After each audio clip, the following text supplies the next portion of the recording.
Will come to order at 7:01. If the secretary please call roll. Dennis Sabalski. Here. Kendra Barberina is here. Tim Boyd. Here. Bob Dorshevitz. Here. Gail Grieger. Here. John Itzel. Here. Keith Postel. Here. Thank you. And there's a motion for approval of this evening's agenda. I have no changes or additions. Motion to approve. Support. Moved by Commissioner Pastel and supported by Commissioner Barberina to approve the agenda for tonight as submitted. All in favor signify by saying aye. Aye. Now we're at the approval of the minutes of our last meeting. Mr. Chairman, I would like to make a motion that we table the minutes till our next meeting. I haven't had adequate time to review them. Okay, is there such a motion? Second. No, well, you're going to make the motion. Yeah, made the motion. You made the motion, okay. Moved by Commissioner Barberina, supported by Commissioner Dorshevitz to table the April 20th minutes. All in favor signify by saying aye. Aye. Opposed, motion carries. And public comments, is there anyone here that wishes to comment on a non-agenda item, something that is not on the agenda? Okay. Hearing none, we will move on to application 2437, the Town Point rezoning and finance report. Can everyone hear me? All right. So, hello everyone. My name is Nani Wolf. I'm filling in for Laura Ha today, who's our planning director. Unfortunately, Laura is sick today, so I am going to read her memo regarding this application. This is for a conditional rezoning of Town Place Corner. Some of you may have seen the sign outside of it.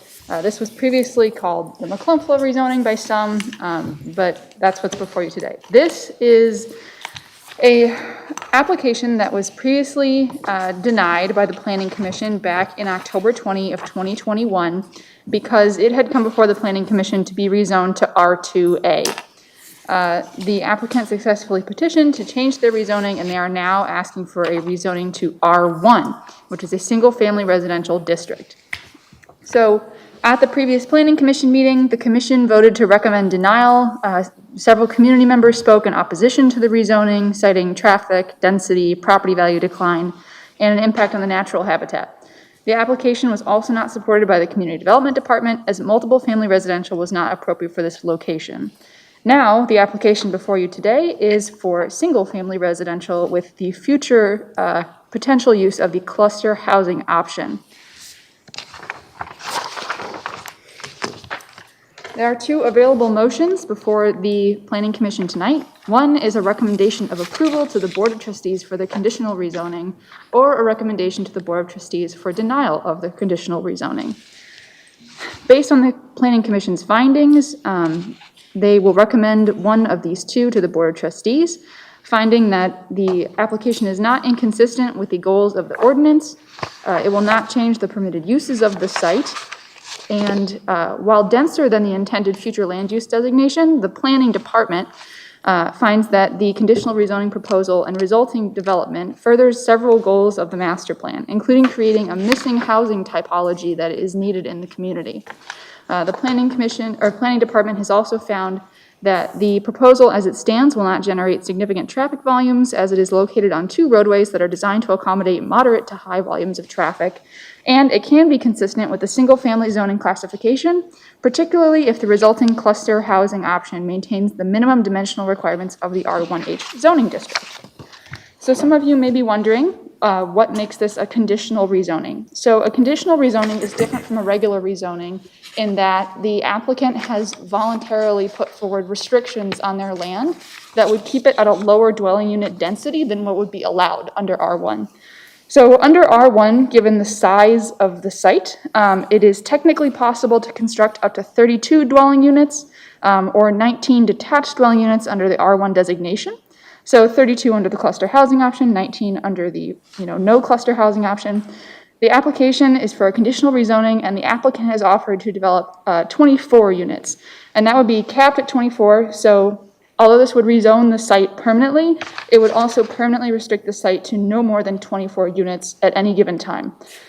So the permitted uses between the two zoning districts, meaning the current zoning district, which is R1H, and the proposed zoning district R1, does not change. All of the permitted and special land uses are identical between the two districts, so nothing new would be permitted there that is not currently.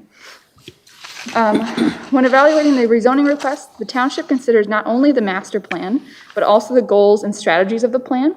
And one such master plan goal is to guide the development of Plymouth Township in a manner that will create, preserve, and enhance the living environment of the community.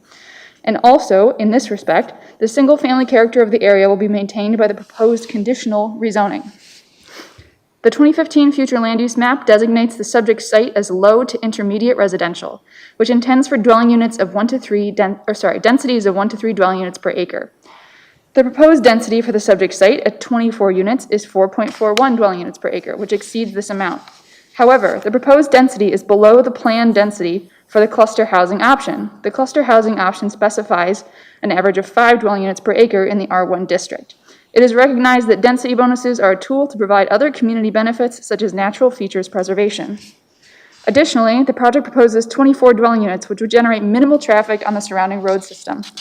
Arbor Road is classified as a major thoroughfare and state trunk line, and McClumpha is a collector road, both of which are designed to accommodate moderate to high volumes of traffic. The master plan further states that the importance of recognizing that the township's population is maturing and encourages senior housing developments. While the project does not propose age restrictions on future residents, the units will feature first-floor primary bedrooms and offer a housing type that is severely limited in the township, attached condominiums. This furthers another goal of the master plan, which is to encourage a variety of housing types and residential living environments to accommodate a range of ages and incomes. The master plan also advises that the existing wooded areas of the township are limited in number and area, and that these areas are significant to the image of the township and should be incorporated into future developments. The use of a cluster housing option on the subject site has the potential to ensure natural vegetation is preserved and enhanced. A tree survey has not been completed by the applicant at this time. And I think that is all I would like to mention at this time out of Laura's report. Everything else is not special to the conditional rezoning, but is the same as the previous rezoning request. So what is the condition?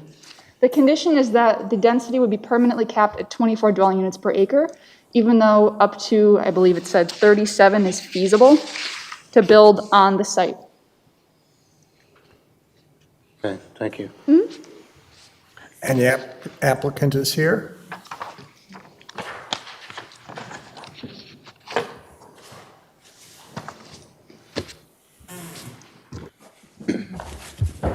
Members of the Planning Commission, Leo Gonzalez, on behalf of Phoenix Management Holdings, this is Roman numeral 4, development that is planned for the McClumpha and Arbor Road.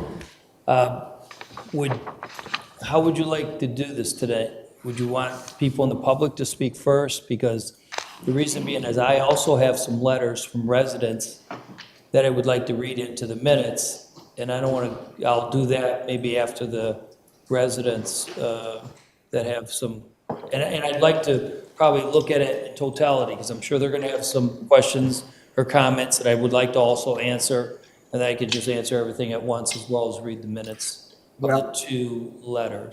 Yeah, typically, we always have the applicant, give the presentation now, because that way, they've already heard the planner's report. They'll hear, your rational or rationalization for it and what you plan on doing. Then we do open it up to the public hearing, and we make notes of the questions that you have, and I'm sure Mr. Gonzalez does the same thing, and then we can respond to that. Okay. How many letters do you have? I have 2 letters. Oh, okay. And I'll pass them out to the board as well.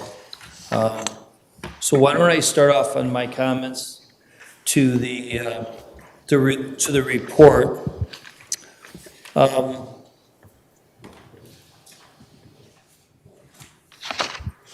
When we looked at this piece of property and we looked at your current master plan that has been updated, we read through that master plan through its entirety. And, some key points that stuck out for us. was your key social demographic findings. And this will dovetail back to the comments that was made by the planner's report. And your housing and neighborhoods comments that were part of this report. Mind you, for just, and I'm sure many of you know this information, but much of this information was gleaned from about 900 responses that were, and that was what was quoted in your master plan, 900 responses from members of the community.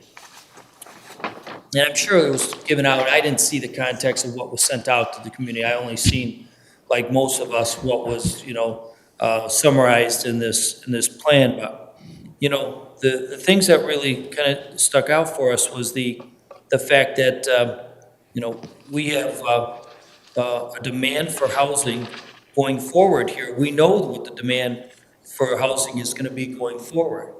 And your report says you have a demand for 120 residents a year or 3,000 individuals in the next 25 years in the community. Yet today, we only have 50 new household units that are projected in the entire community. So, there's a certain amount of individuals. I don't know what the breakout was when they said what the demand is, if it's going to be 120 residents. If they differentiated it between people that are outside the community versus people inside the community that thought that at some point in the next 25 years, they would be moving out of their single-family home. But here was what I can tell you firsthand knowledge.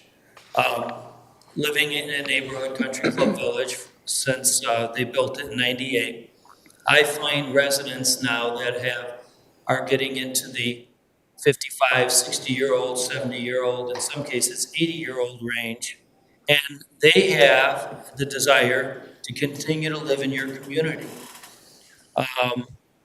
And they want to be able to buy a product in your community that suits their needs for the next 10, 15 years, God willing, 20 years of their life. And basically use it as their senior housing, their next step in their stage of life, whereby then, at the end, they would go into assisted living. So they'll skip over that step of independent living, if you would. With services that are available today to the seniors, at-home health care, at-home care, meals, seniors can stay in their homes for a considerably longer period of time because of these basic services. So these homes, as we view, will serve that need in the community. It will help the residents that have been part of your community 25, 30 years, that moved here many years ago with the idea in mind that they wanted this to be part of their community, give them an opportunity to stay in the community. It will also open up another key housing product. It will open up single-family homes to young families with children that will now come to our community, maybe from a smaller product to a larger product, or maybe just from another community to our community, that now will come to our schools that are so well respected throughout this region.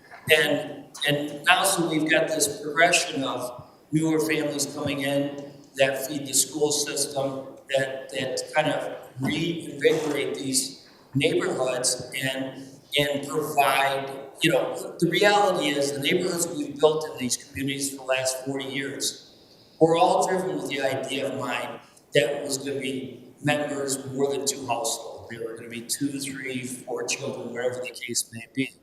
So, all of that has a cycle. Some of those people have gotten to the end of their cycle and want to take the next step. So I think this kind of opens up for an opportunity for more families to be part of our community.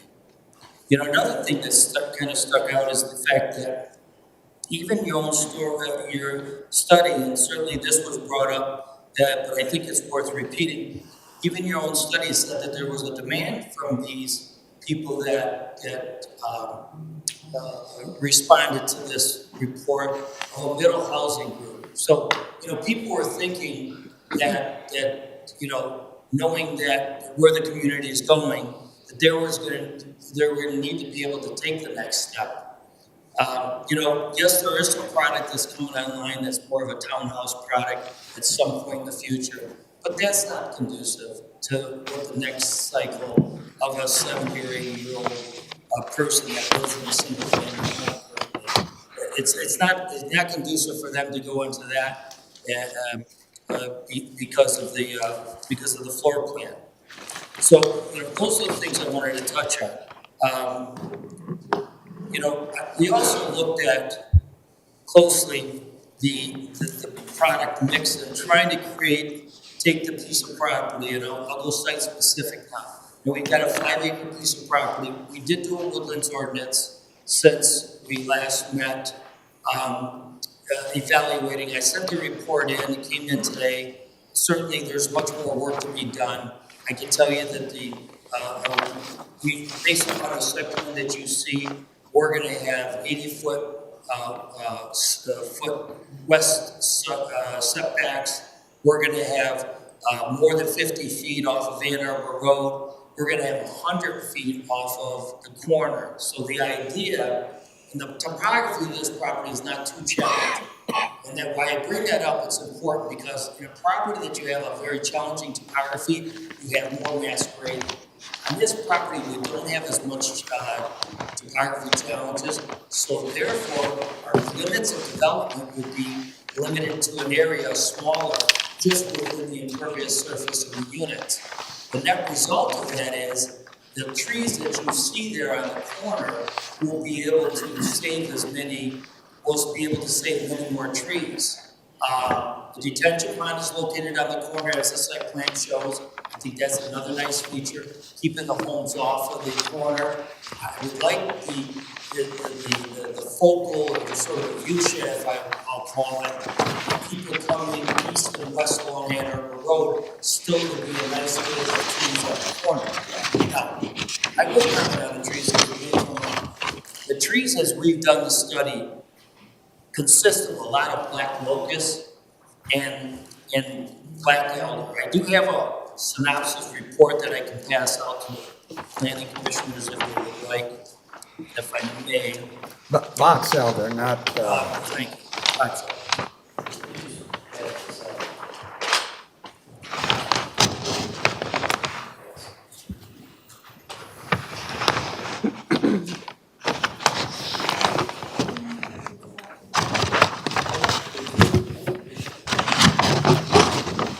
Hi, everyone. I'm going to read out what is presented on this paper, just for everyone's benefit.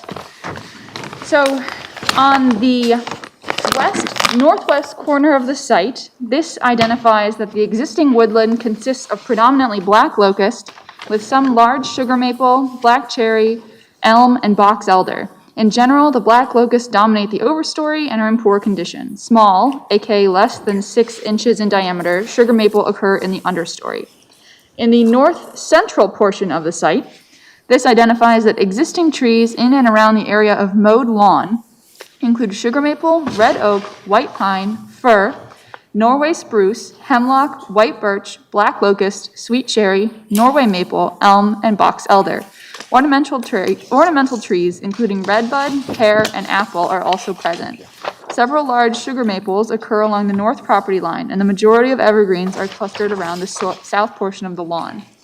Then, in the center of the site, center/southern portion, this identifies that existing woodland consists of black locust with some sugar maple, black cherry, elm, and box elder. Again, the black locusts dominate the overstory and are in poor condition. The understory is characterized by trees ranging in size from 8 inches in diameter to 14 inches in diameter. These include black locust, box elder, black cherry, elm, sugar maple, and mulberry. The perimeter of the woodland includes black walnut and tree of heaven. So in layman terms, because I'm not a horticulturist, your black locust and your box elder are I'll call it invasive trees, nuisance trees, okay, for the lack of a better term. There are some good sugar maple in there. To be specific, we took a 50-foot section right about in the middle, and planner had given you somewhat of a narrative. So we took a 50-foot section in the middle of the property. I'm gonna say generally just maybe in this section over here, I'll take 1/3 off. And I told my horticulturist, tell me everything in that 50 feet, okay? Give me specifics. And later on, as we get into the woodlands, we'll do a more granular look at that. But I wanted to kind of get a specific. And within that 50-foot area, there was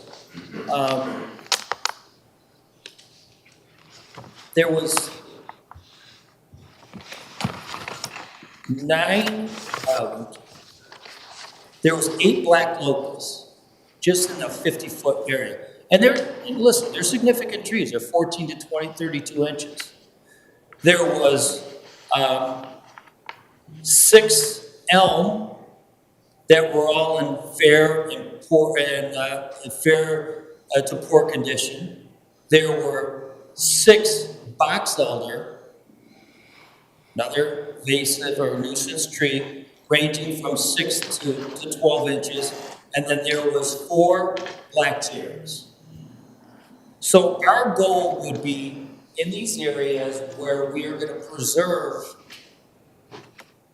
these open areas that we do have the black locust, is to remove some of the black locust that we feel are in danger of falling, in injuring other trees. So I kind of, I didn't want to get too far into that, but the reality is we want to be good stewards of the property. I recognize you all are living adjacent to this property. It's our effort to make sure that the transition between this development and your homes that you've all invested in is a good transition. If it means increasing some of our transition trees on the north, so as to create more screening. Mind you, the trees are great, some of them, but they don't have a lot of pines on this property. We would look at those pines and so forth. So I just kind of wanted to put that out there. Let me read you 2 letters that came in. One of them is a neighbor of Country Club Village. Want me to pass this out? Yes, and plus the secretary really needs a copy of it. Should we do this during the public hearing part? Yeah, well, are you going to make points to this letter, or you could? Minutes, just like you guys. Okay. Unless Well, you you can- want to read it. No. Do you want to read it, Kendra, or do you? fine. Kendra, do you want to read it? Or? I mean, generally, the secretary does Yeah. during the public hearing. You know, I tell you what we'll do is just leave a copy here for us, and Kendra will read it just Yeah, before during the public hearing. That's typical. That's more appropriate.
me say in closing,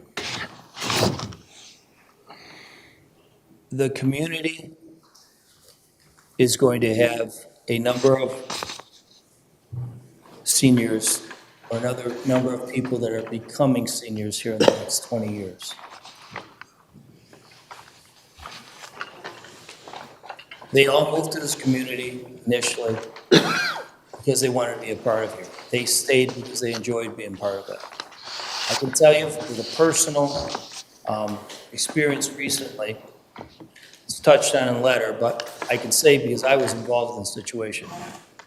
And I think it goes to the point of the need. And I recognize that, people they will evaluate this plan, but I think when you look at the personal situations behind this event, I recently sold a house in Huntington Place. The lady sold a house in December. She started looking for condos in 2021. She became very clear that we weren't going to find a condo right away. This offer comes in 2021, December, on her house. She sold it, then tried to back out because it became very apparent to her that the inventory was just dwindling very quick.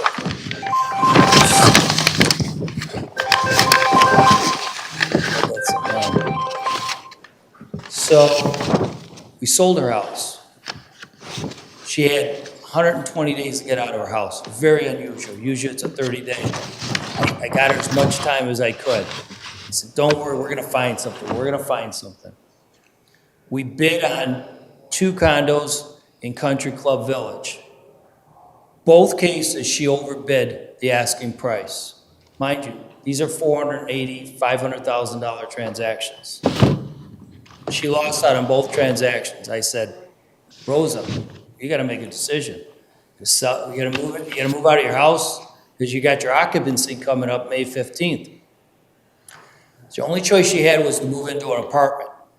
She had way too much stuff to move in an apartment. She never thought in wildest, never thought the event would come that where she would actually have to move to an apartment before she moved to a condo. She finally got so desperate, she ended up buying another house in Country Club Village, off-market deal. Probably the only reason she got it because it was an off-market deal. She buys this house only as a temporary in hopes that something else would come available future in the community. This added a whole bunch of stress. She was a single lady, added a lot of stress to her overall experience of wanting to stay a part of this community. We can look at all these reports and we can say, yeah, we can understand the results. We can look at the site plans and we can understand the results. But the real impact of all of this comes down to the people and the experiences that they have to go. Today, admittedly, it's much more tougher than it's ever been. But I don't see in the near future that the market's going to change that much. People that are trying to buy homes are going through the same desperate modes as well, bidding, being outbidded. My point is, having a product like this, yes, it's only 24 units. It only brings relief to 24 members that might still be, that are part of your community. But this really has a positive consequence or a positive outcome in their search to stay part of the community.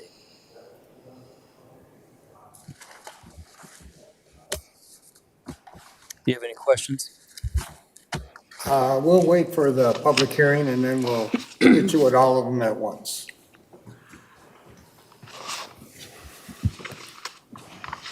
So before we'll open the public hearing at 7:31, and first I'll ask the secretary to read these 2 letters that we just received. Thank you, Mr. Chairman. The first letter is dated May 17th, 2022. Members of Plymouth Township Planning Committee. I have lived in Plymouth for over 30 years and am retired from the Plymouth Community Schools where I was a school counselor. Years ago, moving from Livonia to Plymouth was a great move, and I've grown to love the Plymouth area, and as I age, I would very much like to stay here. Ever since I lost my husband, I have been looking for a condo in this area. I never realized how few options there are to be able to stay in Plymouth, sell my house, and move to a smaller place of residence like a condo. I'm urging you to provide housing opportunities for people to sell their homes, downsize, and yet remain in Plymouth where they can be surrounded by other seniors in a community who are in the same situation and are the same age. I do not want to move from Plymouth just because there is a lack of housing suitable for seniors in our community. Please consider increasing our opportunities as seniors to move to condos and continue living in Plymouth where we have enjoyed living so many years. Thank you, Jan Kovulich, 10645 Fellows Hill Drive, Plymouth, which is not adjacent to this property. The second letter is also dated May 17th, 2022. Members of Plymouth Township Planning Committee. I have lived in Plymouth for over 25 years, Huntington Park, which I sold my home in December. I've been looking for condo since May of 2021, knowing it would take a long time to find a condo suitable, master bedroom in the first floor in my price range. When my house sold in December of 2021, I regret it but follow through with the contract. I bid on 2 condos in CCV Plymouth Condo Development in February and March and was not the successful bidder even though I bid over the asking price. Our last desperation in not wanting to move to an apartment temporary because I have a home office that I work out of and very much family that visit me in Texas, I was forced to buy another home in Country Club Village, off-market home only as a temporary residency until I find a condo in the Plymouth Township community, which was the first reason I choose to seek to sell my home. Having new options, meeting my requirements in the market would be great and would allow me to stay part of the Plymouth Township community that I desire to do so from the beginning was and is still the plan. Sincerely, Rosa Levia, 9680 Fellow Hills Court, Plymouth Township. Also not adjacent to this property. Thank you. Thank you very much. So we'll just ask folks, you can come up to the podium. You can just form a line if you want, and your comments will be limited to 3 minutes. And give us your name and address if you want. Thank you. Good evening. My name is Lou Burton, and I appreciate the opportunity to give feedback tonight. I live at 9775 McClumpha, and that's the second parcel north of the project under consideration. Before I get started into my notes, I got to defend the locust trees. I've lived here for 28 years, and everything in that neck of the woods that is still natural has locust trees on it. I've got a big natural patch in front of my property, and it's full of locust trees. And they grow and they age, and some of them fall and die, and some of them get really big. And in the spring, in about 2 weeks, they're all going to be full of flowers and bloom all the way up into the canopy, and there's going to be bees pollinating and life living off it. And it's a life cycle and it's an ecosystem. So I just don't want to let the record show that they've just been referred to as trash trees. Getting into my comments, to start, I'd like to touch on the R1 designation in the area generally. Right now, there's very little of the higher density R1 currently zoned west of Shelton Road. There's an area at Joy Sheldon, and there's another little patch north of M14 and west of Ridge Road. That's it for R1 in the west part of the township. Everything around the project in question is low density. And I can understand the discussion about more diverse types of housing in the township. And I understand fully that the master plan has some flexibility in it. It should have that. But we start, as part of this proposal, we start hearing discussion of this term I haven't heard before, missing housing typology. And my sense is that we're starting to get into territory here that really doesn't align and should be being discussed as part of a specific project plan. Now, if we're talking about a new housing typology to be defined in Plymouth Township and talked about and perhaps promoted, I think that's a bigger question. It's more of a strategic question, and maybe that fits better as a discussion surrounding the master plan, not a specific project. That being said, if we want to promote different types of housing, more concentrated housing in the township, talk about seniors specifically, then that should be a project that gets addressed as part of the master plan with broader input from the community, not just a little neighborhood, not an experiment taking place on the corner of Ann Arbor and Plymouth. That said, the area in question has been designated R1H for a reason. This project should be evaluated within that framework. Next, following the same thread, this proposal at its heart seems to be justifying its higher density by answering the need for senior-based housing typology. But the proposal doesn't even do that. Yes, there's no master bedrooms are mentioned in the proposal. There's no mention of any age restrictions. There's no mention of anything in terms of characteristics within the units that are specific to seniors. There's no services for seniors. There's no central meeting place. In truth, nothing really distinguishes this proposal from any other condominium development. Okay, thank you very much. I still have a few more minutes. No, you actually went over, but if you can make it real concise, I'll give you some credit for defending the locust trees. Thank you very much. I guess I just, two quick questions. In October, the same project essentially got turned down by the commission. I'm just having a hard time understanding why now it's being recommended to go ahead. And my last comment is that if the current zoning, and if it was left under the current zoning, they could do 16 units, which is 6 times as dense as the properties right around it. But if the current zoning won't support a density that allows the applicant to meet their profitability target, then they should move on. It's not the community's problem to solve this. Thank you. Okay, thank you. Next person? No, we don't care for applause or boos because we want everyone to feel welcome to make their comments. So appreciate, your thoughts on that, but that's not the way to express them. Go ahead. My name is Rich Schielenski. I'm at 9855. I'm right next to Lou and Karen. I can't add too much more to what Lou put. He summed it up great, but I moved there to have a couple acres and have the trees and the pond and be secluded. And I just, everyone around has got a problem with housing right now. It doesn't matter if it's senior housing or single family. There's no inventory right now. And for us to have to make that, to accommodate that where we are, I agree with Lou 100%. There's no benefit.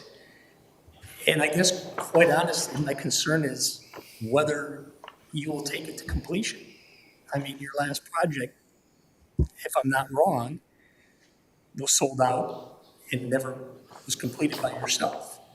And I just don't want to see something, if the economy turns, something gets started, it gets put on the back burner, the trees get cleared. I value, that's why I live where I do, and I've lived there for 25 years. It's not going to help my property values. It's not going to have one positive effect to any of our homes around there. Nothing. McClumpher Road isn't even maintained very well right now. It's falling apart, and nobody can do anything about that. I've petitioned for that. Had zero success with that. It just eliminates a green belt, and that's kind of what makes this area special.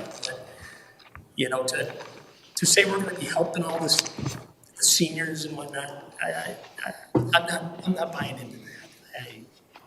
I appreciate what you're trying to do, but I just don't think it's going to work in our area where we're at. We have these 2-acre parcels, and that's what we like.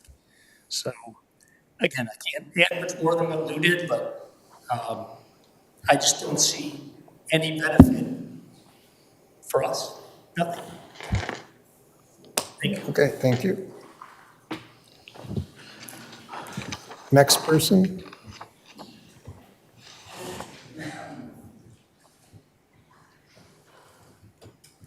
Hello, my name is Chuck Mann. I live at 46730 Ann Arbor Road. I believe I have the largest amount of abutting property to the proposed development. I would ask the Planning Commission if we are to change the zoning? To what advantage? The two gentlemen that spoke before me addressed this fairly well. I would ask that the zoning not be changed. Also, the developer, when you look at the initial property, if you draw a line straight across, that was the initial lot size. He bought, or is planning to buy, an additional amount abutting my property that was never even up for sale. He approached the homeowner on his own and is trying to make this deal happen. That's not fair to us. I expect at some point this property is going to be developed under the current zoning. I did never expect that this would infringe upon my property the way that it is going to. It's not fair to us. Sorry. Okay, thank you. Anyone else? I'm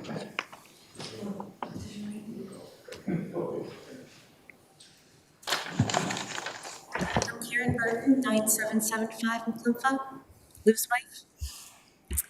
I appreciate Mr. Gonzalez stopped by this afternoon and we went through a few things, but I'm still going to read what I have written. You declined the last attempt to change zoning to R2A and included public comments questioning traffic, density, property value decline, and negative impact on the natural habitat of the area. I would argue that each of these issues still apply for this change. Last time we weren't supposed to consider this plan that he brought over today. So I'm wondering, is this still the plan? The property still has a for sale sign on it. Is it still for sale? If so, then this plan is not necessarily what might be built. My husband and I are kind of freaking out about this road that comes off of Arbor Road. It comes in regular houses, so that would mean lots of lights, and we're freaking out about that. When we bought, density was 1 house per half acre. I know I don't control trees on other people's property, but we've moved and planted trees and have never dreamed that there'd be a road leading right into our backyard. These lots run east and west. We assume that what applies to us applies to everyone, and we've created our living and recreation spaces accordingly. I walked this property line yesterday, and I see over 250 trees are tagged. Does that mean that they're going to be allowed to clear cut 250 trees? Because that would certainly affect the life of the trees on the surrounding properties that we have all been nurturing. This doesn't preserve and enhance the positive living environment of the community. Assuming that there's 24 units means approximately 48 vehicles driving in and out, and this is a lot of additional traffic on a busy corner. This new exit on Arbor Road in the middle of a blind hill where the speed limit is 55 miles per hour, has it been approved? Because that certainly does not protect public health and safety and general welfare in the Plymouth community. In the last paragraph on the McKenna information, I really don't understand it, because it sounds like you're saying that it's okay to change the zoning as long as they stick with current zoning yard requirements. And so why do we need to change the zoning? Inconsistency to surrounding developed parcels. New England Corners, which is across the street, they built a 6-foot tall brick wall around the perimeter, so that helps block noise and improve aesthetics. Saddlebrook, which is right behind it, left a beautiful green space with a gazebo for gathering. The Arboretum on the other side has left huge original woodlands. I'm not seeing room for any of that in a plan that would include 24 units. I would submit that this is not consistent with surrounding parcels, and I urge you to reconsider your position and decline this request. Okay, thank you. Anyone else?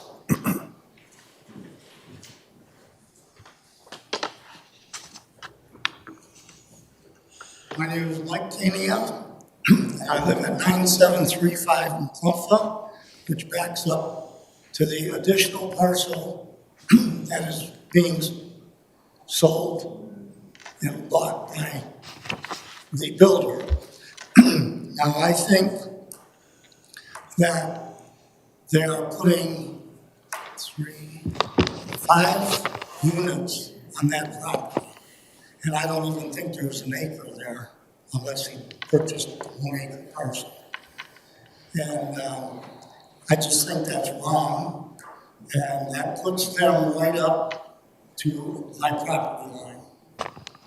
And we have made an attempt to sell our house. And last Saturday, the people that wanted to purchase the house backed out of it because of this. So we had to go to another family who also put in a bid to purchase the house. So we have a done deal. So I'm just speaking for these people that bought the house. And they fell in love with it and the property. And I also have 30 real tall pine trees, and it's probably worth a lot of money right now because they are fully grown and they're healthy. And that made the property sell. It really did. Now, another thing I want to say, there's Edison goes through that property, and what is going to be done with that? Is this going to be moved? No, you address your comments to us, not to the developer. And when you say Edison, are you talking about overhead wires or? All the overhead wires go right through that property, Okay. north, east and west, you know, and they maintain it. There's a row there that they come in and they cut the trees and trim everything. And, you know, I was just wondering where all that electricity is going to go now. Is it going to be moved north or is it going to be moved south? I don't know that. But anyway, I think it's wrong to put seniors housing in there, and I'm trying to look for a condo right now, and they're hard to find, I grant that, but the price range has gone up sky high, and what we can sell for and go buy is not downsizing, believe me. I cannot downsize. So the expense is terrific right now. And it's to a point where you almost can't afford it. So that's about it for me. Okay. Thank you very much. Okay. Well, thank you for coming.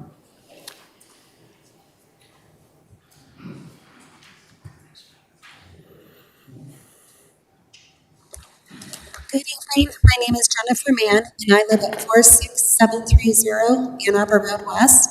My husband spoke already that we have the largest piece of property that abuts up to this development. I have a couple of concerns and questions. One is, at the front of our property on the Ann Arbor Road, there is a pond. It's a tributary to the Rouge River. How is this going to be impacted by any type of development with this amount of housing moving in, with any additional traffic, and with any such other things that happen in the process of the construction? That is a concern for me since it is a tributary to the Rouge. Has that been looked at? Has that been studied? Has that been taken into account? I do not know, but I would like to know that. That's a concern. The other concern I have is that the plan that was submitted states that that each unit's going to be 1,470 square feet. I spoke with Leo today. I thought that we had talked about, maybe it was a miscommunication, that some of the units were going to be 1,800 to 2,400 square feet, and some would be 2 stories with a loft. That doesn't fit with the proposed plan if that is accurate with what we talked about earlier. So my question is if this proposed plan goes through, how can the square footage be changed to accommodate bigger units? And then how does that impact us? Yes, the developer is offering an 87-foot step back in between the properties, which is wonderful. We understand that. And we know that the property is going to be developed at some point, but it does not fit with the homes nor the other condos that are in that area in their setting, in how many units there are, and what the designs would be. I would really like for the planning commission to either deny or table the change in zoning until a couple of things else are done. One would be the tree survey. What is going to be the total tree survey of that parcel? How many of these black locusts that are considered invasive will be removed? How many of the sugar maples or any of the other hardy trees that are not considered invasive will stay? Also, with that, I would like to know if the property has been surveyed yet. Do we know exactly where the property lines are truly falling as people who are living next to this so that we can see visually what it will look like in a sense of what is being bought and what is not being bought and what is owned by other people? That would be something that I would like to know. And I would really like the tree survey to be something that gets put into this before you consider rezoning, because that is a huge component of trying to keep this as a natural habitat. Thank you. Oh, I do have one other comment. I'm sorry. In the minutes from your meeting of May 20, let me see here, I'm trying to see what the date was. April 20th? Yes, there is item number 2. It was, I wish I knew what page this was on, but it falls underneath appeals finding that the following specific requirements have been met.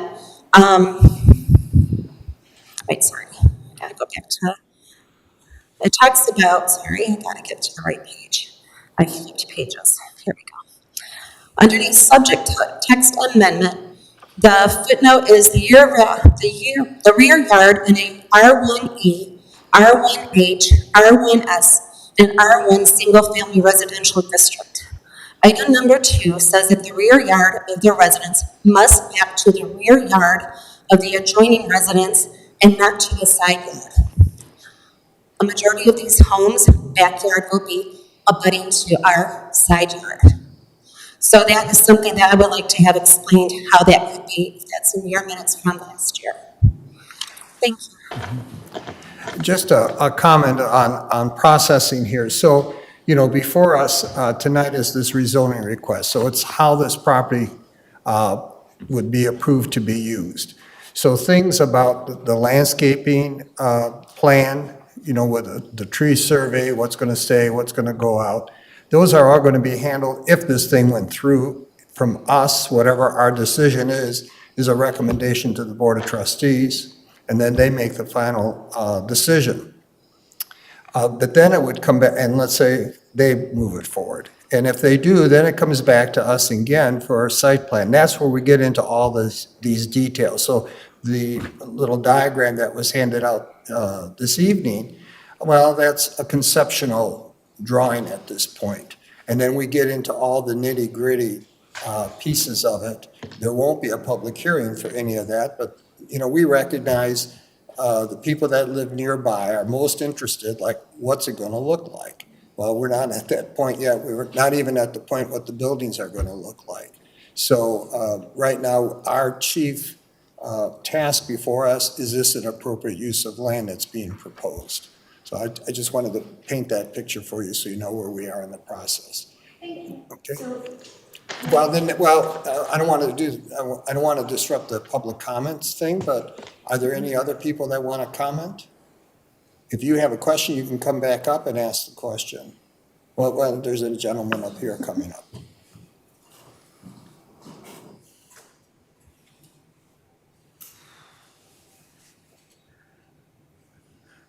My name is William A. New. It's N-E-U, 9730 McClumpla. I moved in, we had our house built, I moved in 1960, October 1960. I've been here a long time. Whenever I drive from Ann Arbor, I come down through past Beck Road, I see what a beautiful neighborhood we have. Beautiful. I come up to McClumpla and I said, oh, it's gorgeous. Now, if you decide to build ramshack houses and other utility houses, you're going to detract from the neighborhood and detract from the reputation of Plymouth. I think you ought to think about that. Thank you. Thank you. Is there anyone else that wishes to speak?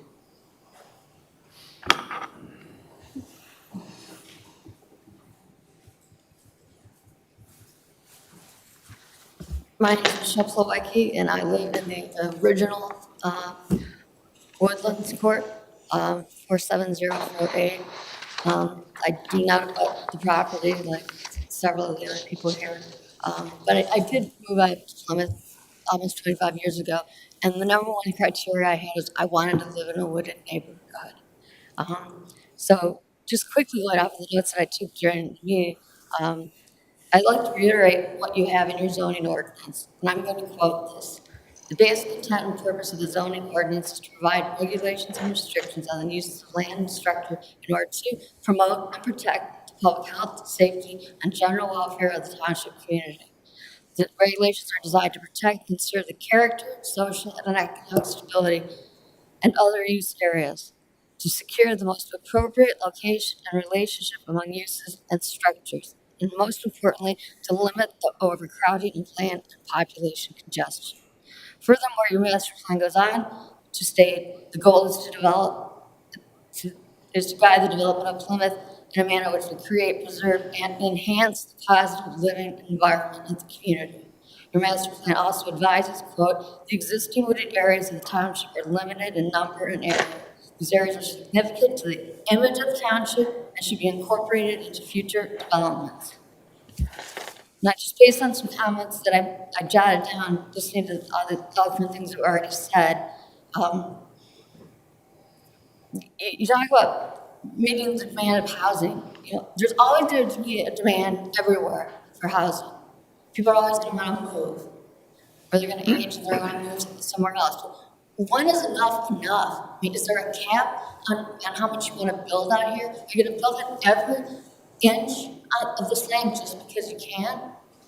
I mean, 24 homeowners are going to benefit from this, but at what cost? Look at the lives that are going to be impacted. I don't even live near this property. I live across the street, but it's the most beautiful area. It's the only, probably last little wooded area that we have. They're at Arbor Trail and back now has been sold off for development, so that little wooded area is gone. The wildlife is just doesn't have anywhere else to go. I had probably 5 bucks in my backyard this winter. I don't know how many doves, and usually I get 1, 2 wandering through during the winter or spring. This time they were settled down in the woods. Everything these trees were destroyed. We didn't care. We didn't want them to starve. But 5 bucks in your backyard, it's due to development. That's what it's from. Furthermore, has there been a traffic study done here? I mean, that light at Plymouth and Arbor Road used to be a blinking light. And about every day or every other day, all you'd hear was sirens coming because there were accidents. And then the light changed to a signal.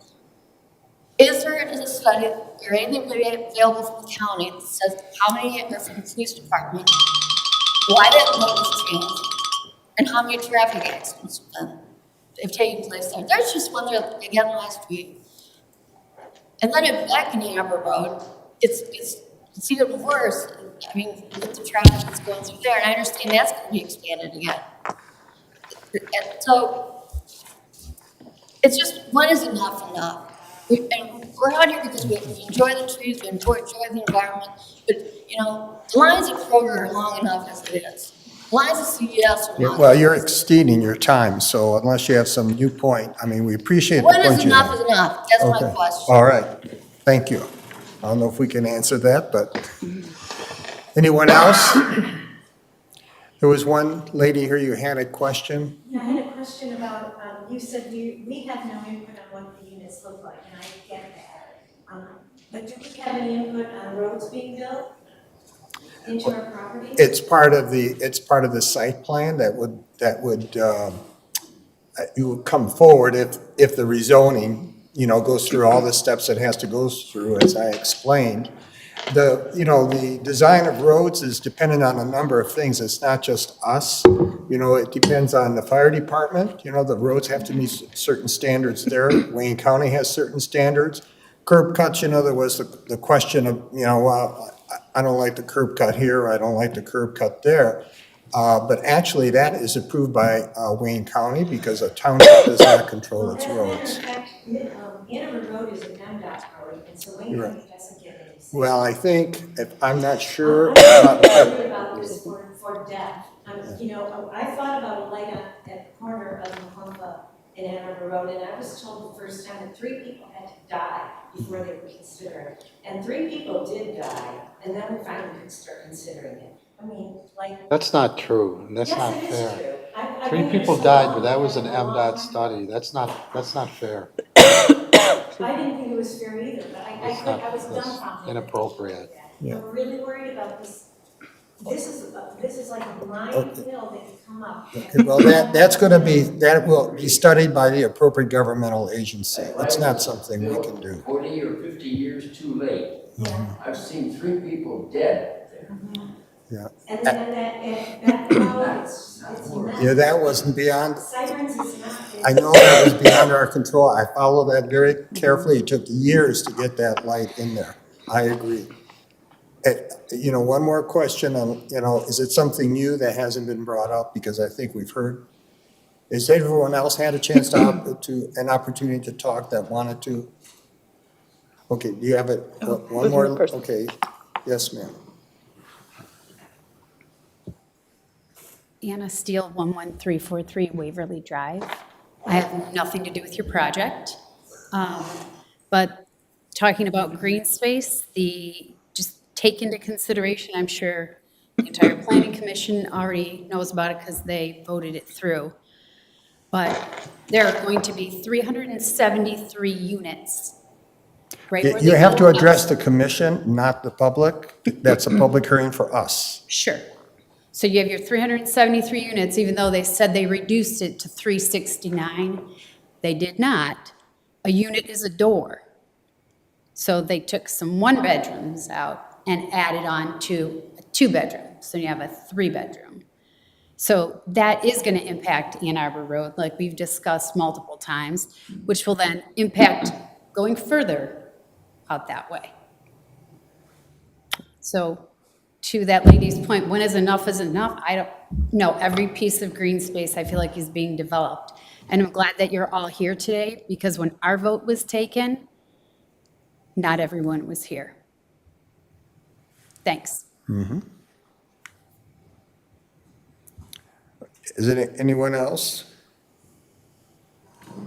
Okay, hearing none, we will close the public hearing at 8:05. Have Mr. Gonzalez would step up. And I'll ask the planner, could you just give us, not only for the commission, but also for the people that came out here tonight, as to what did happen at the last meeting, what was the request, what was denied, and how is that different than what's been presented before us today? Sure, so you mean the last meeting concerning this parcel? Yes, when Mr. Gonzalez was here previously for a different, Yes, so the previously. same parcel, but different. Previously in the fall, this rezoning was requested to the R2A district. So for example, the R2A district allows a certain number of, density by right. It allows for smaller lot sizes. Can you slow down a little now? Oh, sure. Can you Sorry, speak into I'm the a fast talker. microphone? I'll keep it Yeah, slower. I'm having trouble hearing you through the mask. Sure, Just speak a little slower, and I think that would help. sure, I can do that. Thank you. So the previous rezoning request was for R2A. The R2A is the multifamily district. That means if the property is rezoned, oh, thank you, that works. That sounds better. If the property was rezoned to R2A, that means everything that is allowed in the R2A district would be allowed in that property, whether Mr. Gonzalez owns it, whether he sells it, no matter what happens to it. The master plan does not identify this as an appropriate location for that type of density, the maximum that is allowed in that district. And we want to be sensitive to that because, it's not just what is the plan for this specific project, it's what is everything that's allowed in that district. Conversely, the R1 district is still a single-family district, which means that even if Mr. Gonzalez sells the property or it goes on to become something else, it will remain a single-family development. The housing type that is being proposed by Mr. Gonzalez is single-family attached homes, so not lofts or apartments like is allowed in the R2A district. The R2A district allows, 3 floors, you walk up to your apartment, those sorts of things, whereas the R1 district does not. The R1 district in this case would most likely, if approved, be followed up by the cluster housing option. That is not before the commission today. It's just something that is important to mention in the report because the cluster housing option is what allows for more flexible use of land. Again, that is not before the commission today. The commission should be considering whether or not R1 in itself is an appropriate use of the land because who knows, the cluster housing option might never go through, the land might be sold again, lots of things can happen. So really the difference here today is R1H, which is what it currently is, versus all the uses and the density that is allowed in R1. So for example, R1 allows minimum lot sizes of 7,200 acres. 7,200 square feet, which is roughly, I believe, 1/7 of an acre, something like that. And consider in your assessment of how this is different from R2 in that the rezoning of a property remains beyond who owns it, beyond the development that happens there. So really that's the important thing to consider and where it differs from R2A. Does that make sense? So let me ask a couple clarifying questions, if I may, just really to kind of dumb it down for me. So under the current zoning of R1H, there's 5.44 acres. How many, as a matter of right, how many homes and what kind of homes could any developer put in there today? Single-family homes only. All the R1 everything is single-family homes. And roughly, I would say, 10, in that the minimum, and that the minimum lot size in the R1H district is 1/2 acre, meaning if you have a 5-acre parcel, roughly every half acre could become a home. However, that is a very rough estimate. Of course, when you add in building roadways, taking into account tree preservation, that would shrink, Right. Okay. And the other point is on the last request, I think one of the concerns that the commission has is that apartment buildings could also put up their or at least multi-story buildings. Yeah, that, under the R2A district, apartment buildings are allowed as a housing type, whereas under the R1, only single family is allowed. Under the cluster housing option, those can be attached, meaning, side by side, but at a baseline, it has to be the R2A to allow for apartments, stacked up apartments. But the R2A that's yesterday's news. Yeah. That's off the table. Yeah, he had asked about the difference between the two. That's the most important one. Right, so that's not really relevant. Well, it's relevant in the case that where the question was raised, we turned it down last time, so I wanted to revisit that, so everyone in the room knew that history and how did we end up where we are now? And how is it different than when it was before us before? Yeah, I understand. So I have a question to the planner. If this was to go the cluster housing option, RH or R1H cluster housing, how would that work? Sure. So the cluster housing option is a separate application. It comes at the same time as the site plan. It just allows for a more flexible layout. So essentially, the cluster housing option would be allowing for the units to be attached. It would come before you, as all site plans and cluster housing options do. There would be another opportunity for public comment. It's commonly used in subdivisions and other parcels where there is a piece of land where a flexible arrangement that isn't just side by side is more desirable. The reason the applicant is interested in a cluster housing option in this case is to preserve more trees. Because the cluster housing option, by attaching homes next to each other, allows you to save more green space around the outside. But again, the cluster housing option is not before you today. That would require this fully going to the Board of Trustees and being approved by the Board of Trustees, and then the cluster housing option being approved after that. So there's a lot of steps before that would happen. And the potential for number of units could go as high as? Sure, so under the cluster housing option, sorry, let me get back to the right page. So under the cluster housing option, there could be up to 32 dwelling units solely based on the acreage of the site. However, what the applicant is requesting today is a conditional rezoning that would freeze it at a maximum of 24 units. So really the conditional component of the rezoning today is a foresight for what would be allowed under the cluster housing option. If the cluster housing option is never approved anyway, then they would be restricted to the density that is permitted under the conventional zoning, which is 6 dwelling units per acre. So I have a question about the condition. So the condition is that there would never be more than 24 units if we rezone it to R1. Yeah, a conditional rezoning means it stays with that property even if something else happens to the property. Does that condition last forever until it's rezoned again? So that would be. Yeah, even if he sold it. With the rezoning. And it's not it's a cap, it doesn't require. Right, but Yeah. for no matter how many times the property is sold or how long, unless it's rezoned again. Unless it's rezoned again, yes. Thank you. And there would be another public hearing, if this went through, the rezoning went through, and he does apply for the cluster housing option, there would be another public hearing. I believe so, I'll have to check the ordinance, but in my There would be memory, yes. another opportunity for the public to come in and hear why the cluster housing. I have another question for the planner. In your page 1 of your May 13th, you list the subject site, north, south, east, and west, and it's all showing R1H.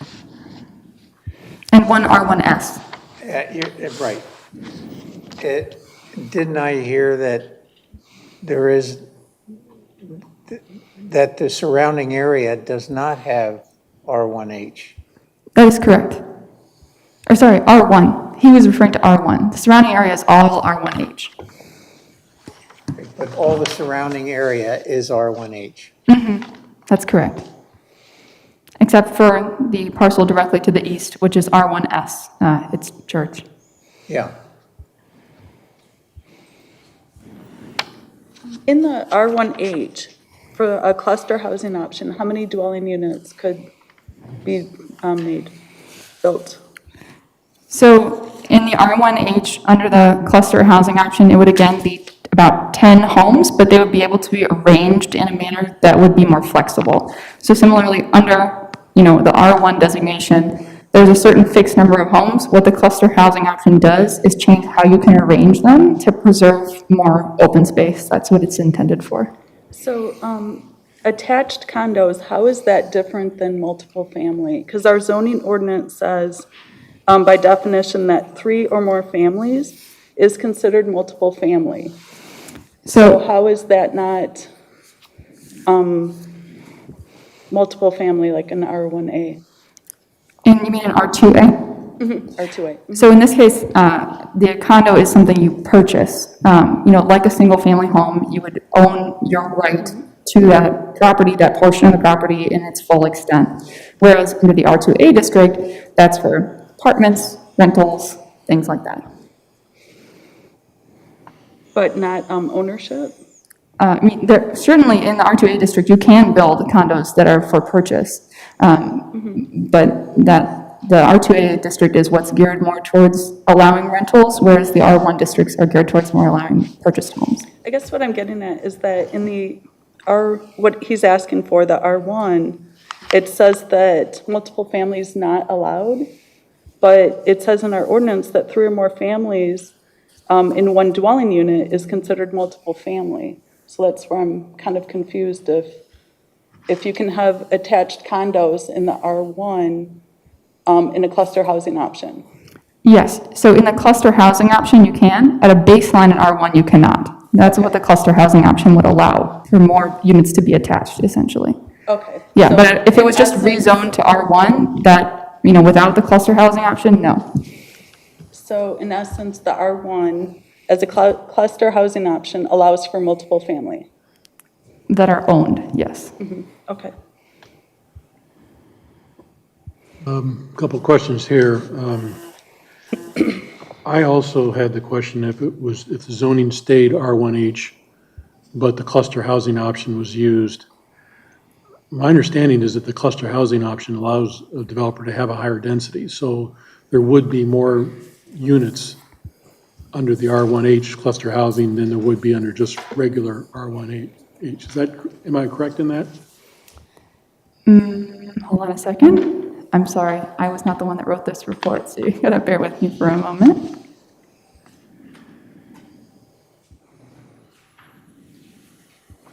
I'm sorry, I'll have to check the ordinance for you.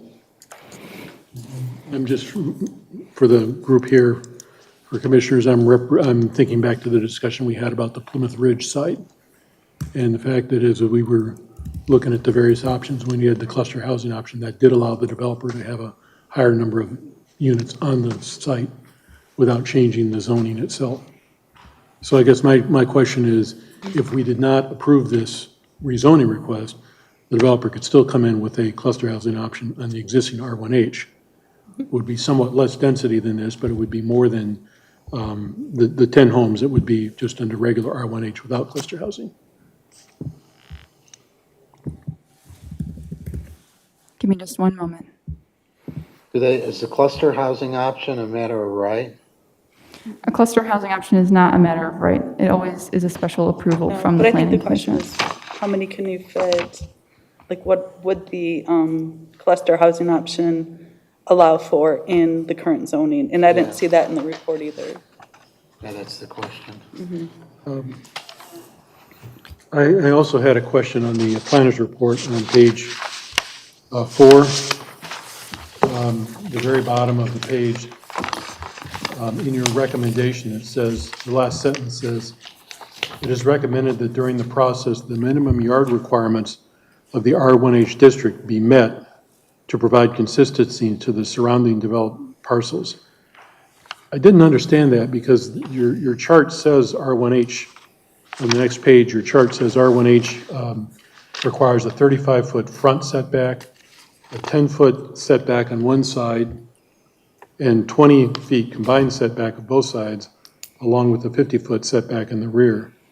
If these are attached housings, attached units, and again, the plan that we saw had units that were 2 attached, some of the units were 3 attached, and some of the units were 4 attached. I don't understand how we could get the minimum yard requirements on the side yard setbacks if the units are attached. So I'm wondering if that's a mistake in the report, or am I not following?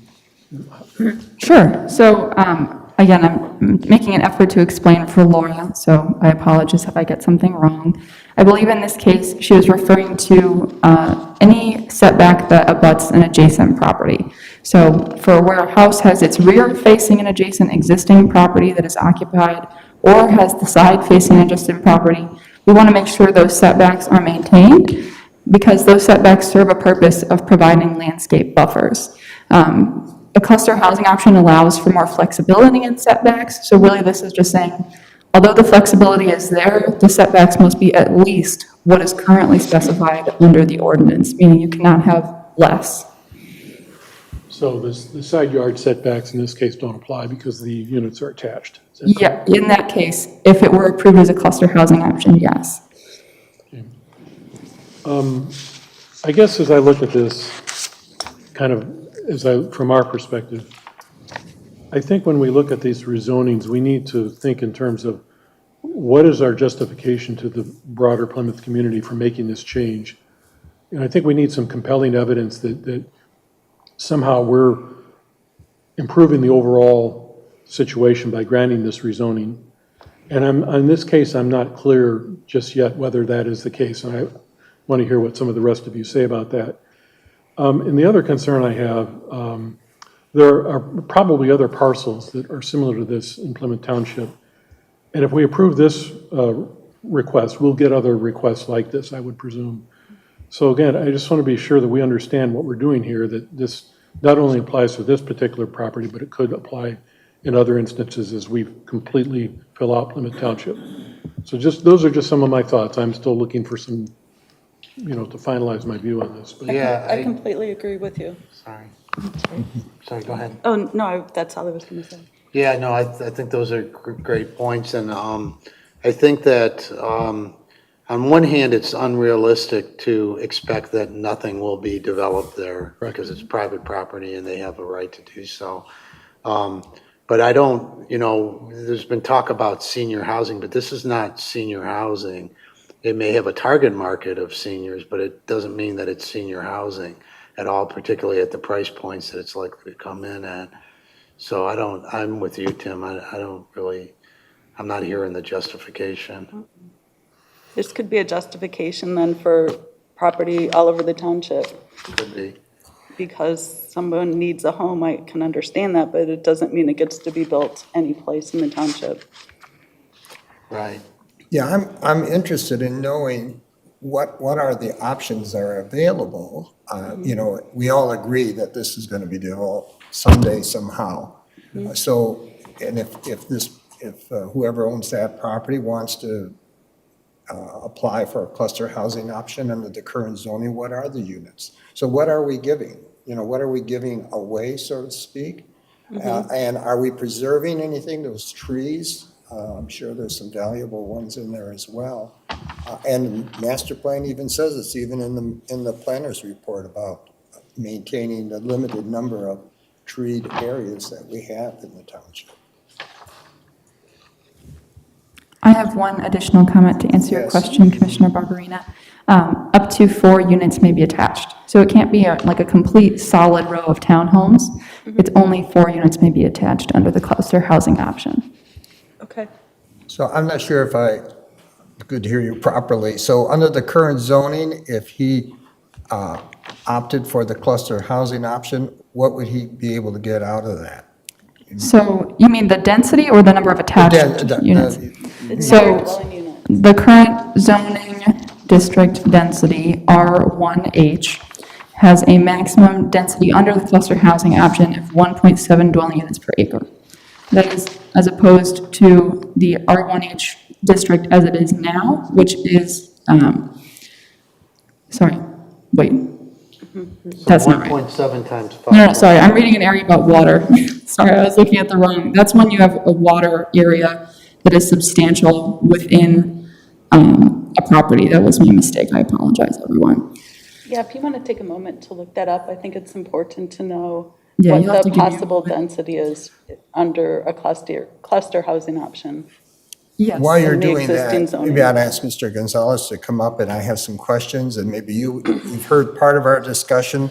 So let me just, some of the notes that I took from people, and one of the ones that really hit me was the lady that came up and talked about the pond, and she was concerned about that. Have you looked at that at all? So under the engineering planning of this project, as the planning commission knows, when you design these plans, they're designed in such a manner that you will manage all the stormwater going forward. So there will be curbs set up in areas that will capture water and direct it to the manhole going into a 4-base system and into the detention pond, and then an outlet from there. That will keep the water from sheet draining into the adjacent properties, to the north, to the west, to the south, and to the east. That's the way they're designed. Wayne County oversees that. Certain criteria, you said, anywhere from 10-year storm to 100-year storm calculations, and how much water needs to be managed. So when they do those calculations, they do take into account the other adjacent properties because they don't want to negatively impact them as well. This is being fed by a tributary now. And we will not impact that tributary at all. No part of this project is going to throw more water into that tributary. Now, certainly, waters end up in those tributaries upstream, okay? And that's probably what feeds that pond, but I'll defer to the homeowner because they have more knowledge of that than I do. But we will take all the steps necessary not to have a negative impact for any water outside of our property. Some comments were brought to our attention in the past being of how high the property tends to be. So we'll evaluate that, and your engineers as well first weigh in on that, and then Wayne County, of course, will weigh in on that. My response to that. And what about thank you, and there was some, I don't know, confusion about the square footage of these units, that you were talking about something much higher than what was in the planner's report. So, we want to build a product that is an easier transition from a homeowner coming from a 3,000 square foot home. And I think the flexibility of having an 1,800 to 2,400 square foot condo is realistic. The condos that were built in Country Club Village range from 2,200 to 2,800 square feet. That was a community of 165 detached product. I think this product is geared towards a little bit smaller square footage. We will have, some of the units will have a second floor that will have 1 or 2 bedrooms. Grandchildren come over, seniors want a place for the kids to be able to stay. But all the product will be on, all the master bedrooms will be on the first floor. The essence of this product really plays out the results. I'll give you an example. In Tuscany, of the 17 homes that were built, all the master bedrooms on the first floor, mind you, condo project, site condo project, there are no people in that development that have children. There are some that have, call it 20, 30, 20 something, maybe going to graduate school, but there's 1 or 2.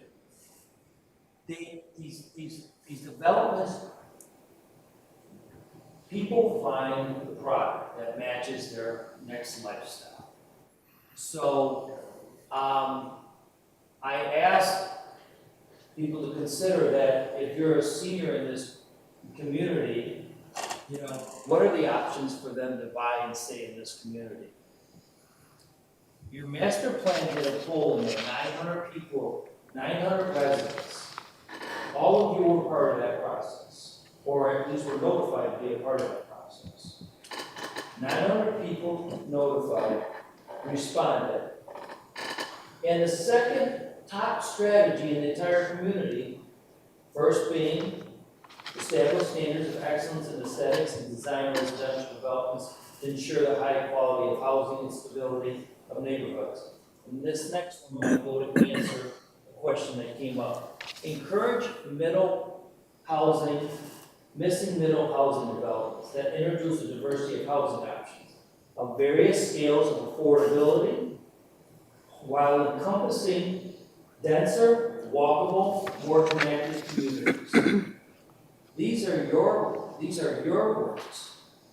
These are not mine. These are your words, the 900 residents. Now, how many people did they glean that from? I'll defer back to the administration of how many people that actually said. But this must have been a question that they wanted answered, and this is the feedback that was given, that was made a part of the report. It's not a made-up term of what this, I don't know how it's referred to as a middleology. This is not a made-up term. This is a term that's been used, historically I haven't called it missing middle, but it's still the same it's still the same result, whether I call it a senior, whether I call it an empty nester. It's appealing product to something. It's a product that's appealing to resident people that are in the community currently. Now, mind you, this was not sent out to anybody outside the community. So 900 people within the community, at some point in that, had made those comments, and it was cataloged and put into your strategy. So, you know, these are germane to the people that live here. I'm just following along with where I think the demand is. I know it's not the community's obligation to provide all housing types to everybody that wants to be a part of your community. But we have very few pieces left in this community. Very few 5-acre parcels that will accommodate any sort of development. Your studies show that you have 120 people that are in need of a new home that, based upon your population growth of 3,000 people in the next 25 years. If I bring the suggestion up, if it's not this parcel, where are the other parcels that are going to accommodate any remote portion of that demand that's already here that we know going forward? The results of the fact that there's not products available, it's a real outcome. And until people are actually part of that process and have to go out and find the property, then it doesn't have a personal impact. You're in your home, you live there, and you're not part of that event. But this does become part of people's event when they try to take the next step. And I'm just trying to satisfy that demand. And preserve a piece of property with the trees that are there within the ordinance, and to go above the excellence. I would hope that people in the community recognize that Tuscany turned out to be a premier development. I've not heard any feedback that it was not of a high standard. Homes sold for more than I thought they were going to. Prices got out of control on cost of construction and so forth. Aside from that, it's a high-quality project. That is certainly part of your strategies that were provided to by the feedback from those residents that they wanted a high-quality, aesthetically pleasing development. So I feel that these master plans, people, the zoning changes, and that's why we have a master plan that updated every 5 years. They kind of evaluate what the future needs of the community are. It's supposed to be a living document that changes. And I'm saying it in layman's terms. I'm so somebody else may correct me and say, here's the legal term. But generally, from a person from the outside, I think the master plan is a document that changes with the community, allows some adjustments in certain uses, certain housing types, that's not reflected in our current ordinance for zoning. This is that step. This, as I see it. Well, let me ask you this question. You raise an interesting point. So do you think that development that you just referred to, the other one, Tuscany, that's, closer to Sheldon Road, and the other development, whose name's escapes me right now, that's on Ann Arbor Road, I said Ann Arbor Trail, further closer to Sheldon, and then Ann Arbor Road across from the middle school, do those meet what you envision as this middle housing? Well, there's a couple projects. What's the last one that you mentioned? The one that is on Ann Arbor Road. Across from Pioneer. Across from Pioneer. It's under construction now. There's maybe. Menard. The Menard development. The homes. Right. It meets a middle housing requirement with this exception. To build that product, you're forced to sell that product today at $600,000 plus. You're forced. Tuscany properties went higher than that. So it offers an option, albeit you've got 4 more left in Menards. You've got 1 more left in Tuscany. And I'll interrupt you. And you have what appears to be a full development available on Beck Road across from the golf course. Verona Park. And you've got a full, what appears to be opportunity or lots available in the parcel property too. Yeah. True, but that's geared towards a single-family customer.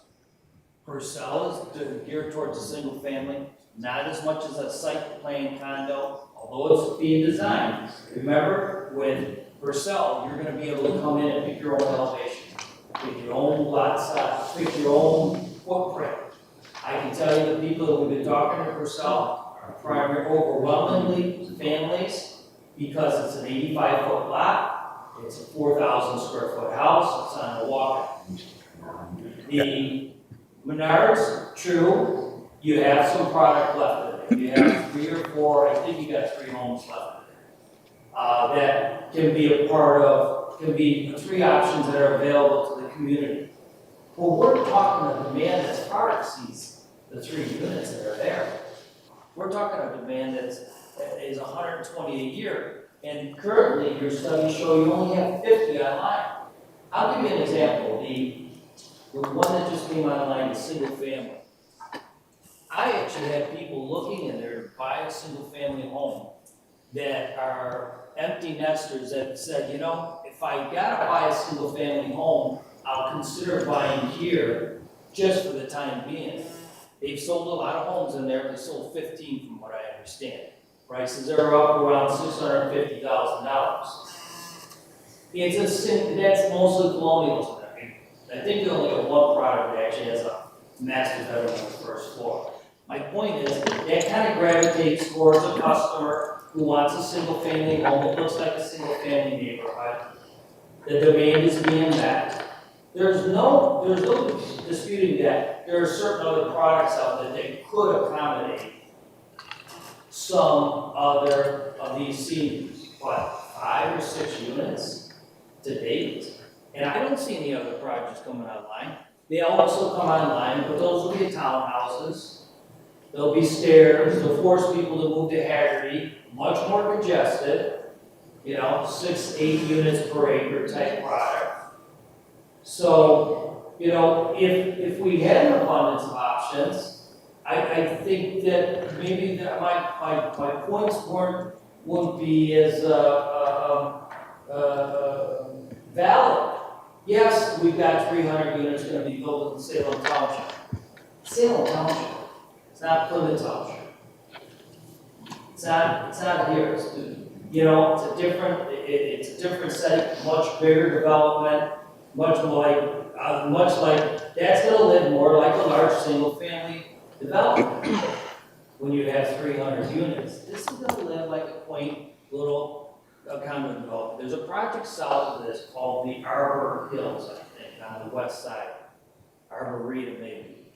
Very well done, carved out of the woods. They saved a lot of trees there. That is a very good example of how this project will look when we're done. Okay, we're not getting into that. Everyone here has had a chance to comment. No way. Yeah. I just made the exact opposite point when I spoke, so I'm not sure. So let me move on here, Leo. Looking at your site plan, is there basements? Full basements. And is there walkouts? No. That's power we won't warrant it. Which is good and bad. It's good because typically in areas that you have walkouts, you do much more mass grading than areas that you don't have walkouts. You get a pretty flat piece of property here, and the goal is to limit mass grading to the areas of the envelopes of the homes, envelopes, and the areas of the road.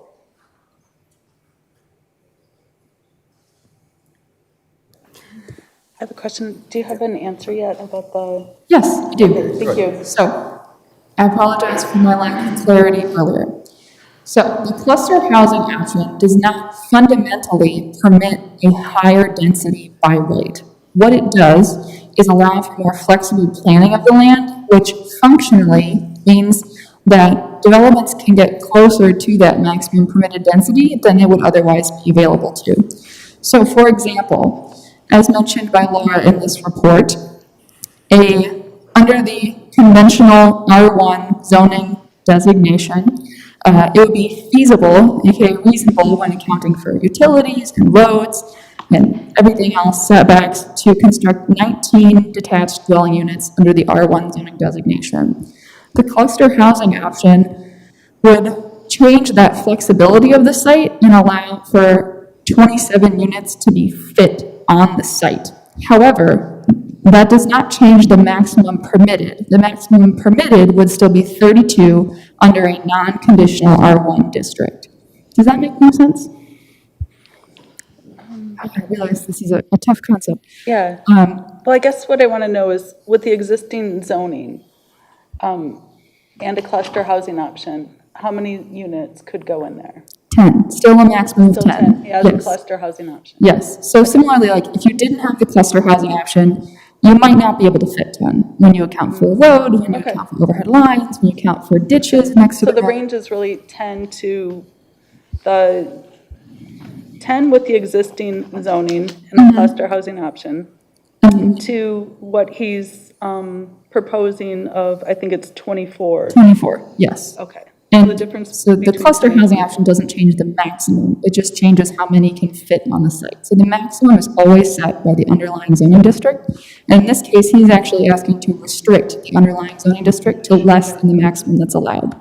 Okay, I understand. Thank you. Anyone else have a question on that? You know, in looking at the planner's report, I see the language that this is denser than the intended future land use designation of the 2015 master plan. That still resonates with me. I'd have a hard time voting for it.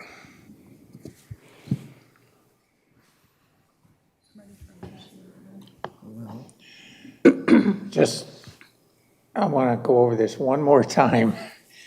R1H, the current zoning, how many units can go on the property as is? 10. And if they had a cluster option, it could still be 10. Yes, similarly, if it was zoned to R1 non-conditionally, the maximum would be 32. And under the cluster housing option, it would still be 32. So the cluster housing option does not change the maximum at all. The conditional nature of the requested rezoning is what changes the maximum, reducing it. I look So at it's the 10 or cluster 30 option. It's 10 or 32 and negotiated down to 24 as part of the conditional zoning is another way to look at it. Voluntarily offered. We are not allowed to request a lower density. Was offered. 10 is 10 is allowed now. as R1H, right? Feasibly. That's if you don't account for roads, don't account for anything else right now. Okay. Would it account for runoff, water runoff, and such You mean areas of the site that cannot be developed because they have water on them? detention, retention ponds?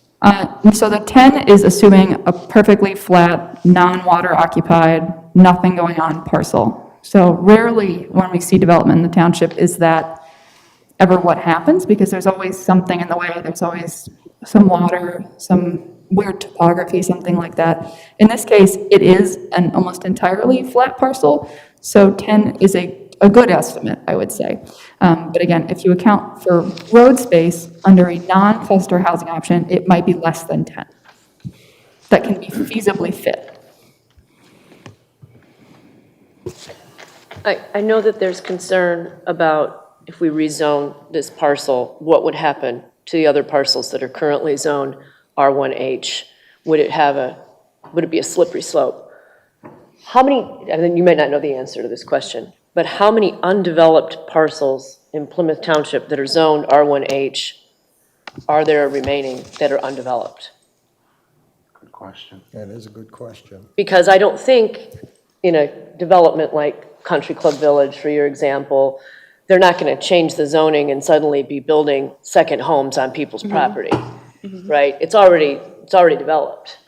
Even if they change the zoning, which there would be no reason to, they're not going to add any additional homes. We're talking about undeveloped parcels that are zoned R1H that someone could purchase and say, oh, you rezoned this one to an R1, why won't you? We would set a precedent then, or potentially set a precedent.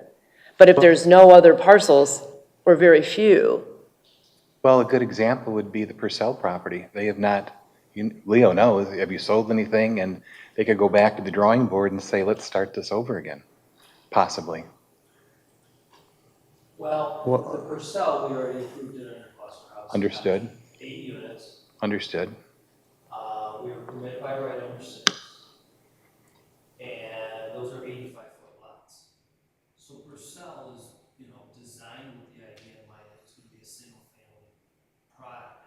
Could an empty nester move in there and build them 4,000 square foot and massive building on the first floor? Actually, I gotta think about that. But it doesn't matter, it's a house, that's a whole other product in itself. The burden on me. Have you sold? Project, I have to come back and rezone. Have you sold a unit there yet? We have 3 deposits that we're negotiating.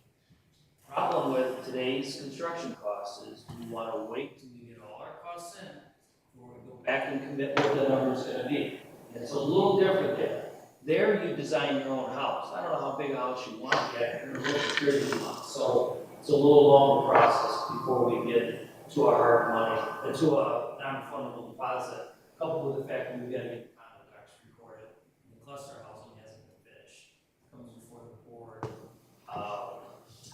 here in the next month or so. Just to build on Gail's comment, or question, a cluster housing option requires so many acres, does it not? a minimum of acreage? Yeah, well, I'm asking the planner. Give me one moment and I can actually find that figure for you. It does, actually. What'd she say? Give her a minute, she'll look it up. Okay.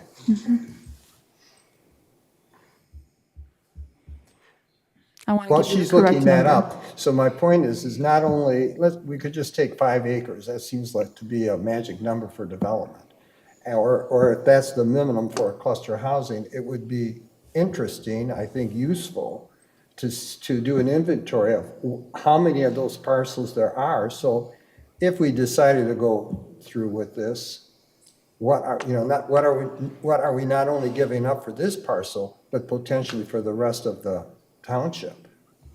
Not just with What this the zoning impact? change though, but I think if we make changes to the zoning ordinance based on like missing housing typology in the community, any developer could ask for any zoning change anywhere. Say there's not enough industrial in our township, I should change, this agricultural land or this residential land to industrial. I don't know that that's a reason that we want to make zoning changes. The inventory of land is getting, as we all know, less and less. So I think it's important to know, how much do we have left? Are we ever going to meet the need that you say that we need? You won't. I don't think I so. know the market pretty well. I mean, maybe somebody could tell me the contrary, but I don't think there's enough land out there to meet all of it. think so. What I'm asking is, let's just meet some of them. Pretty well built out. It's worth mentioning. This is a corner. Unlike maybe some other interior 5-acre parcels, Purcell's middle interior, Verona interior space. This is a corner of McClumpha and Ann Arbor Road. It's been there for over 100 years. It used to have a home on it, I guess dating it back about 30, 40 years ago, maybe sooner than that. And yet, the market, and there's been people before me, haven't been the first one that's tackled this piece. There's been people before me that have evaluated the cost of the trees, evaluated the cost of the development, and have said it doesn't, the zoning doesn't match up with the investment. Now, you may say, well, some people might say, well, that's just fine, just leave it the way it is. The reality is, good planning practices, that each parcel should have a functional use within the community. This has some limitations being on 2 corners, and the traffic that's associated with that. I can't change that. What I tend to do is put a product that sort of meets with the impediments of this piece and bring forth the quality project. Certainly cataloging everything in the community would be great. I don't think you'll find any corner parcels that hasn't been bought. I think you will find some interior 5-acre parcels, a few here and there, that I don't know about, but I'm not sure. Because I catalog. So it looks like the ordinance says less than 40, but it doesn't say a minimum size. Yes, I can confirm, there's no minimum size. It has to be Yeah, parcels that I are got the under 40. ordinance up on the screen.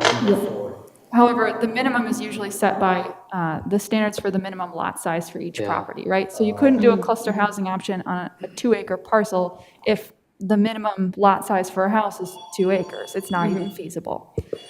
But yes, it cannot be done on parcels larger than 40 acres. Thank you.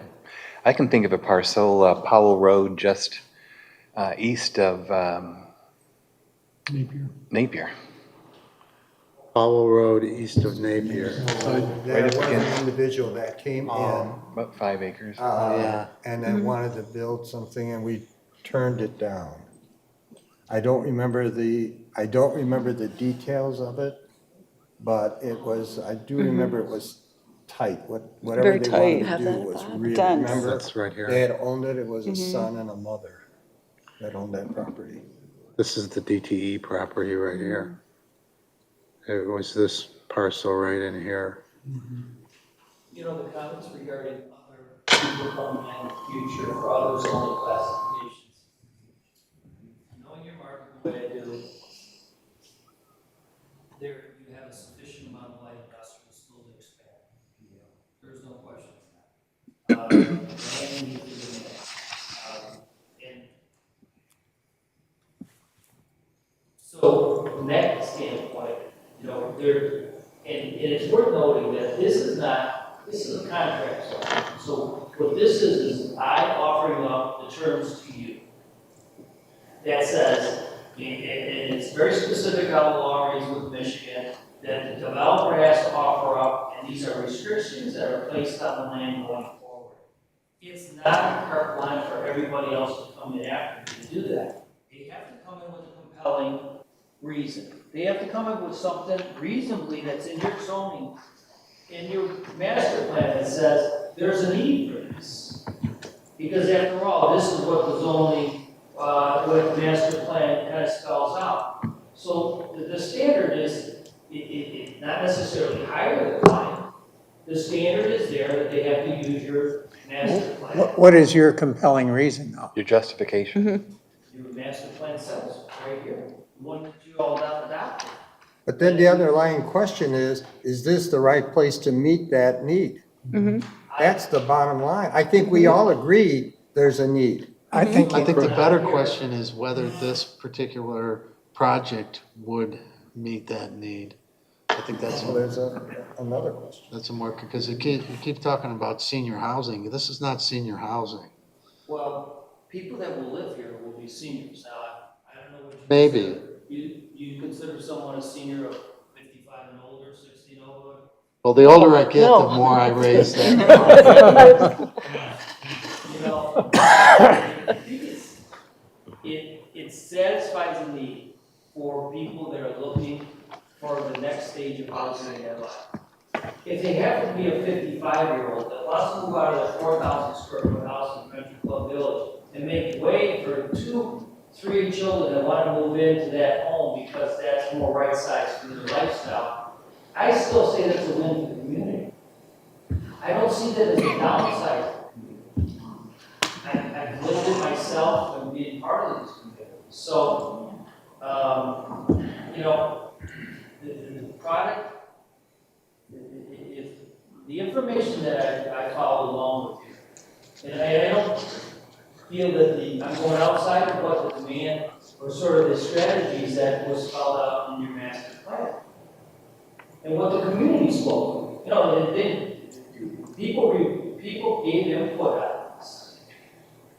Now, valid question. If not this piece, then where is the best spot to put this type of development?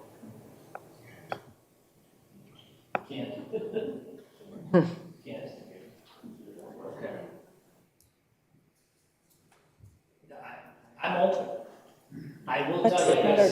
parcel on the corner of Ann Arbor Trail and back on the hill. We decided recently to take it to the market, not to go after any zoning, sell it off as single family because it can't be serviced by utilities, because it's not cost prohibitive, cannot. So we're gonna sell it to 3 or 4 homeowners. That is another larger parcel in the community that hasn't been developed. It's up on the bluff when you come south and back. That will be 3 to 4 single family homes on 6 acres. Maybe 1 more home, depending upon the layout. But I'm open, I mean, I wanna, if the master plan says there's a need for it, I'm open to other parcels that are out there. But honestly, I've looked at other parcels. I know this market, this is my wheelhouse, this is what I do. You know, could I find something over in Haggerty, in Joy Road area? Yeah, maybe. You know, maybe we could find something over there. But is it going to be a farther stretch to get people to move from the western suburbs over to Joy and Haggerty? It may not satisfy the demand.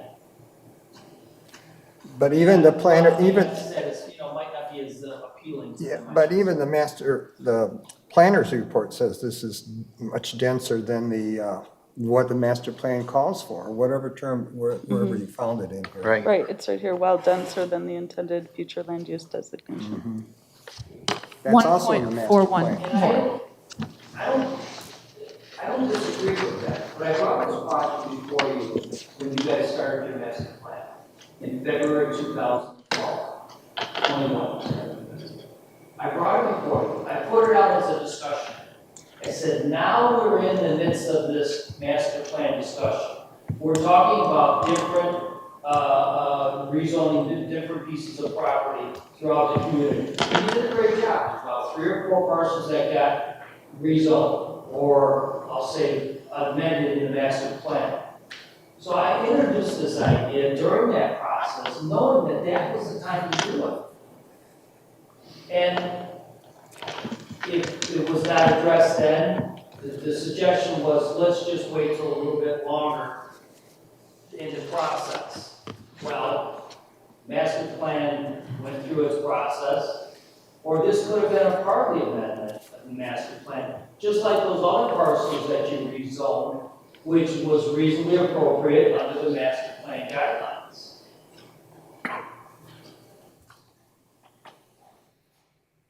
You were all at the meeting, not all of you, but most of you. I don't see that your compelling reason applies to this particular location. You know, it's a generalized reasoning, but does it apply to this particular?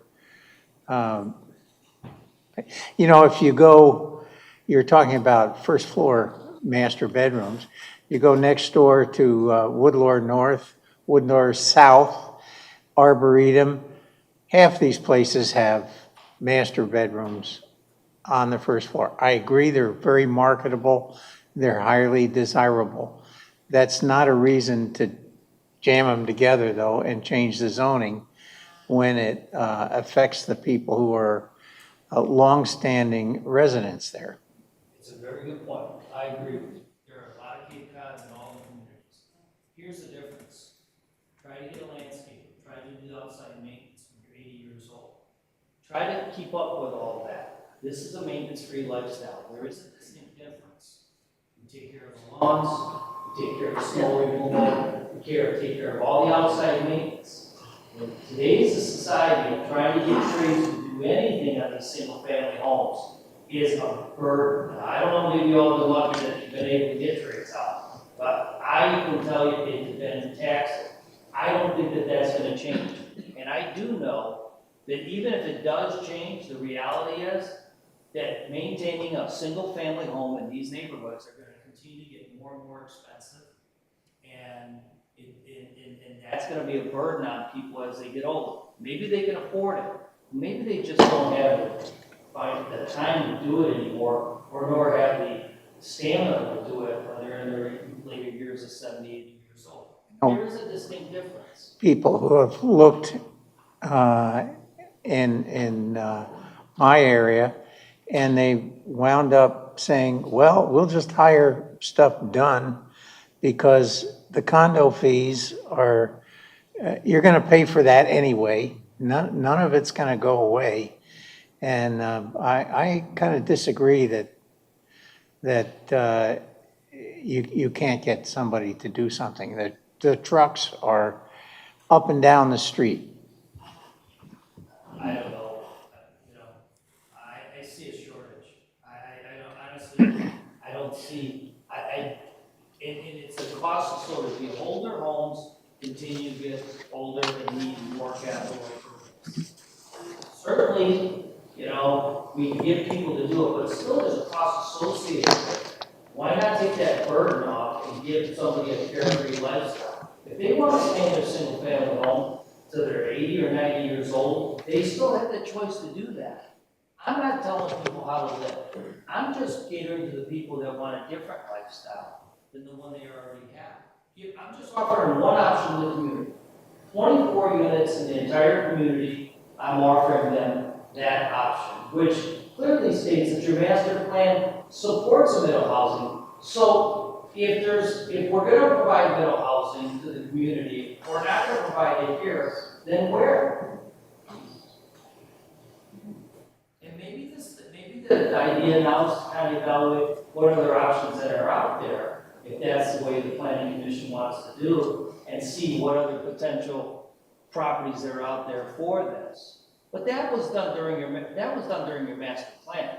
When you redid your master plan, you should have assessed every single property that was out there, kind of understanding what the use of it is now. If it was undeveloped, what is a higher and better use for that property, if any? I think that was part of the process. Or maybe it wasn't. I don't see our position of worrying about the price of the land, which is what happens. Price goes up, the more units you can put on it. The justification I'm hearing is profit-driven. You make more money by putting more units. No, I respectfully disagree.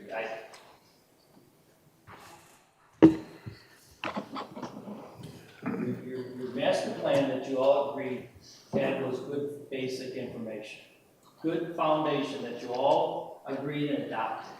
It said that there was a demand for this. Now, the fact that I have a project and I want to build to meet that demand, which the community has already told you there's a demand, is the real need here.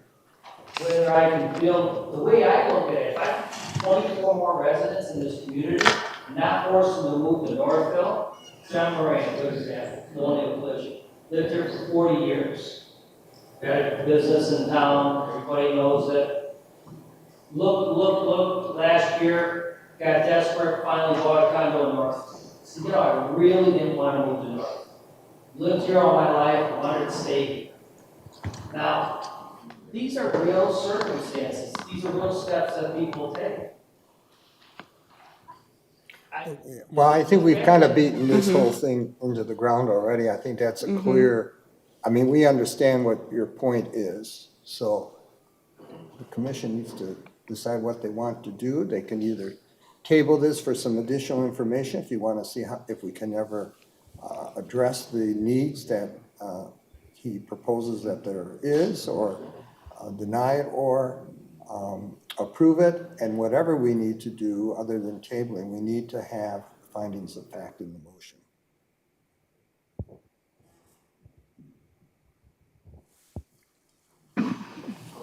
I'll make a motion. Okay. Mr. Let me get my notes first.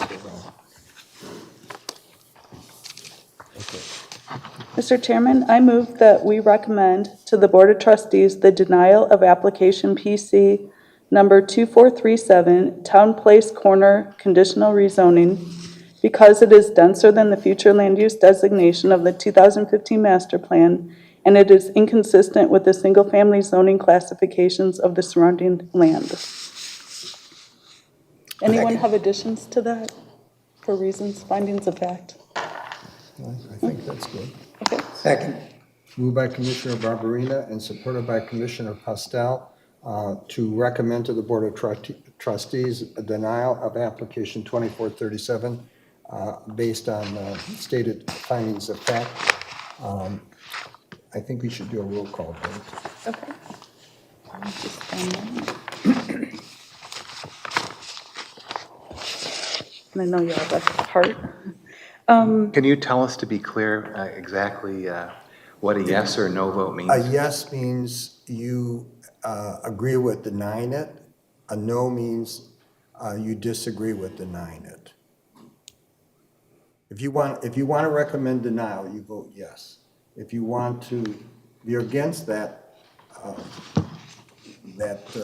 direction, then vote no. Yeah. Yeah.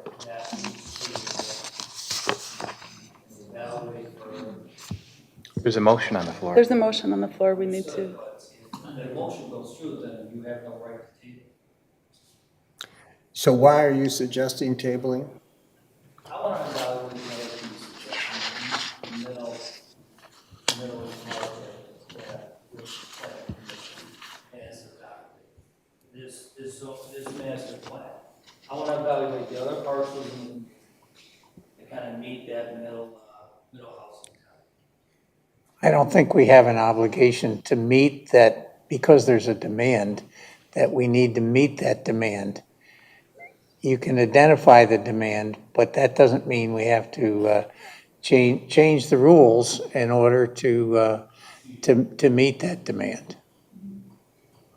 Well, we have a master plan that adopted it. That, and true, you don't In have to. general terms, I still think So we should vote on the. We need to vote on that. motion. I think, the question is that we said before, I think we all agree that there is a need.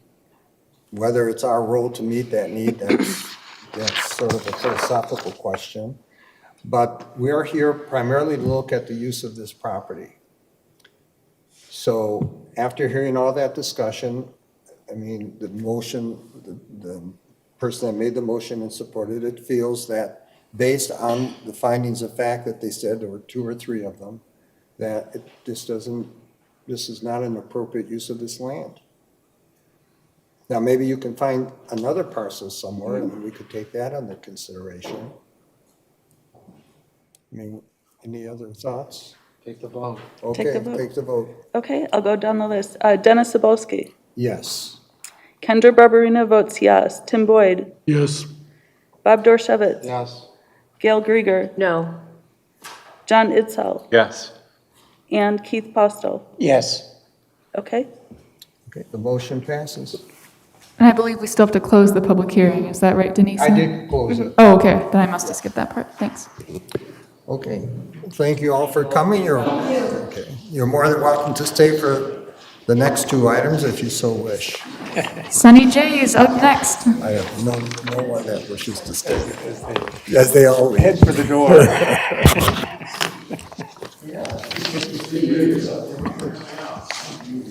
Do we have representatives from Sunny J's here today? I need a quick break. Okay. Thank you guys for being so patient. Okay, Dennis? They're asking for a 5-minute break. Okay, yeah, 5-minute break. Yeah, I learned about things I never knew about before. How's that? Nani? Yeah, I like today.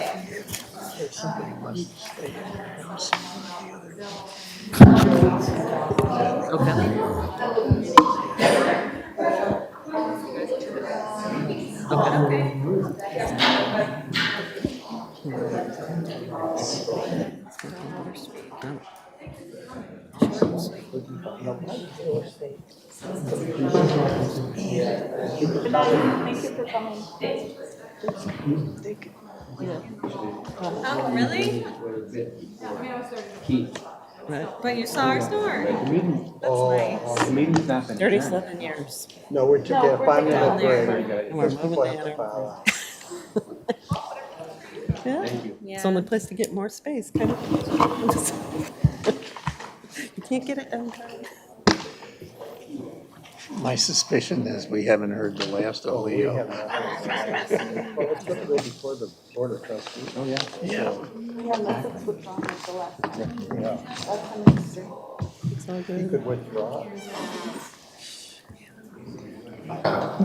Thank you.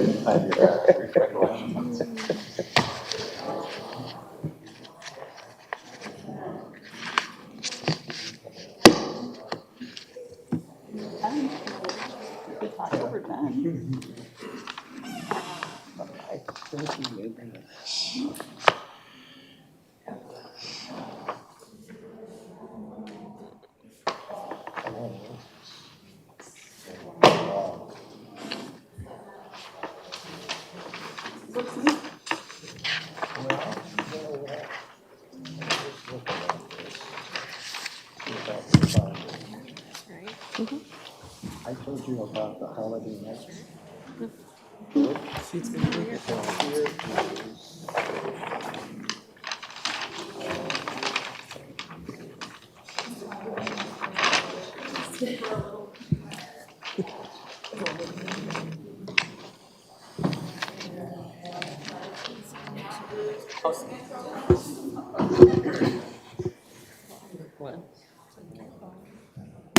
I had this. Yeah, well, that's what they're all doing. Oh, okay. So you can see the cover bridge. Yeah.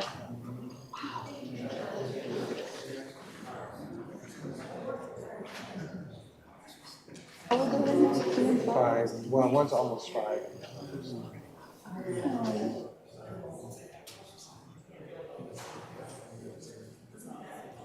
First, too? Well, people wait at the end, so they. Oh, I got you.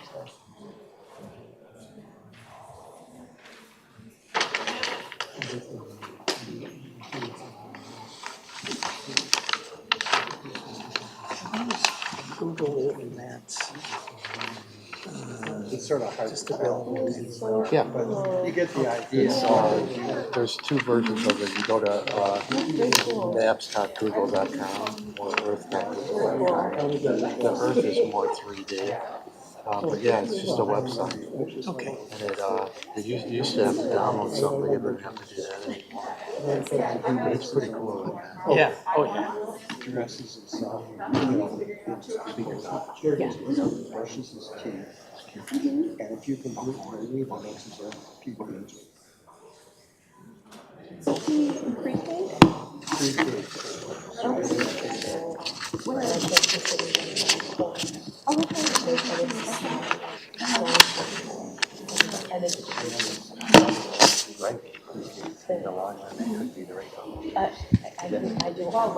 Are we ready for the next applicant, everybody? Pardon me? We ready for the next item? I'm sorry, I can't hear you, Nani. Next item, are we ready? Okay. John's back, yeah. Just trying to be respectful because they waited 2 hours for the sign review. We're back in session, and let me gotta get my agenda home.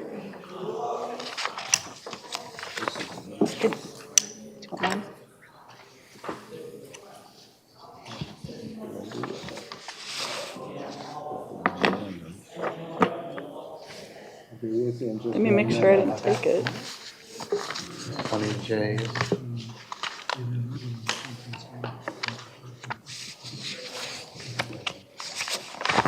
I do not have it. Just 1 minute. Maybe I'll put it on the coat. Mm-hmm. Oh, here. Into your sport jacket.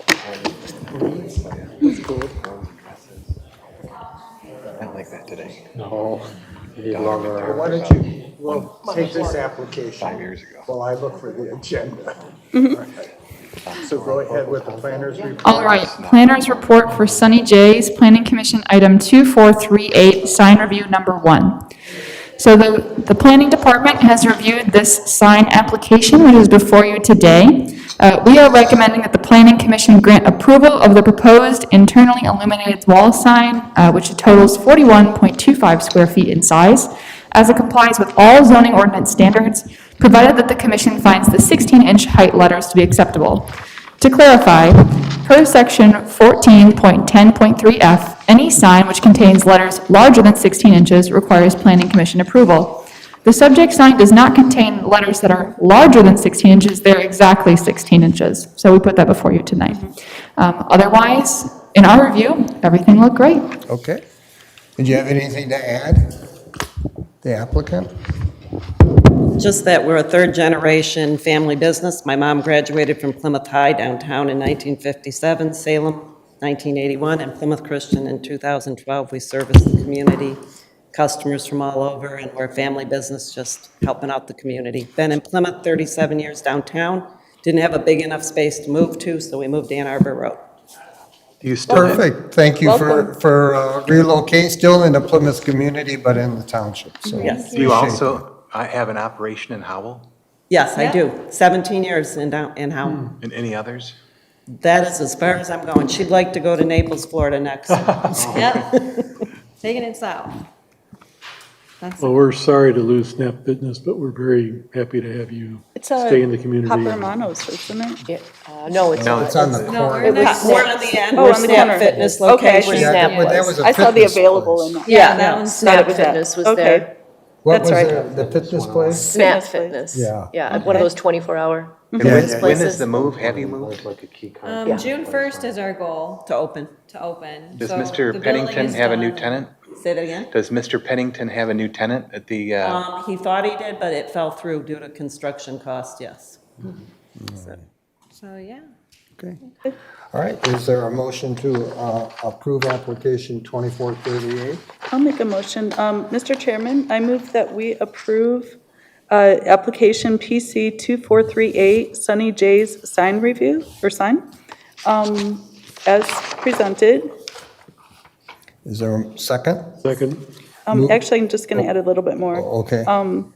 As presented, the illuminated wall sign, as it complies with the zoning ordinance standards, and that we find the 16-inch height of the letters to be acceptable. second. Okay. Moved by Commissioner Barberina. Excuse me. And supported by Commissioner Boyd. Two Bs. All in favor signify by saying aye. Aye. Opposed? Motion carries. Thank you. Thank you. Congratulations. Thanks for staying. Next is application 2428, the Suburban Cadillac sign. And thank you guys for your patience as well.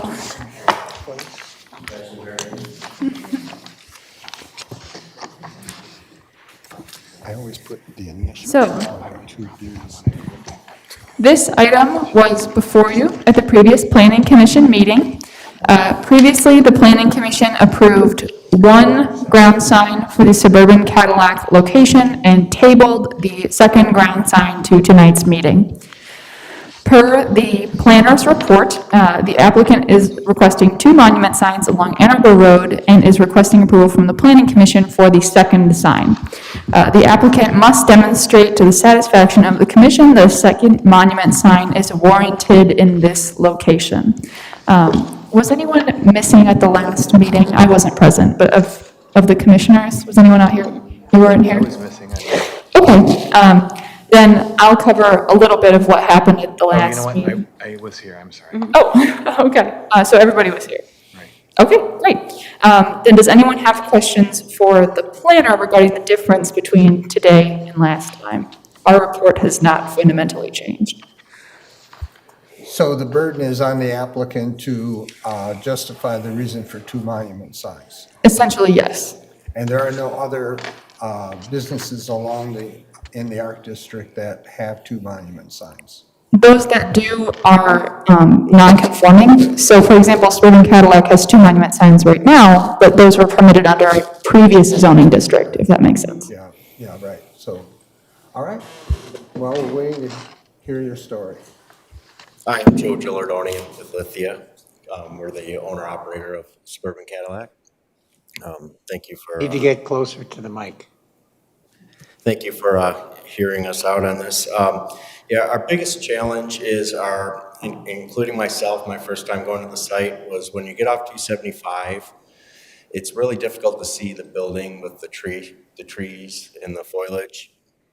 And with the sign on the far end of the property, we have some concerns of our customers just going right past us. By the time they see the sign, it might be too dangerous, or it might be too late for them to make the turn into our street. So our preference is to have a second sign, kind of frame the property, one on the east side and one on the north side.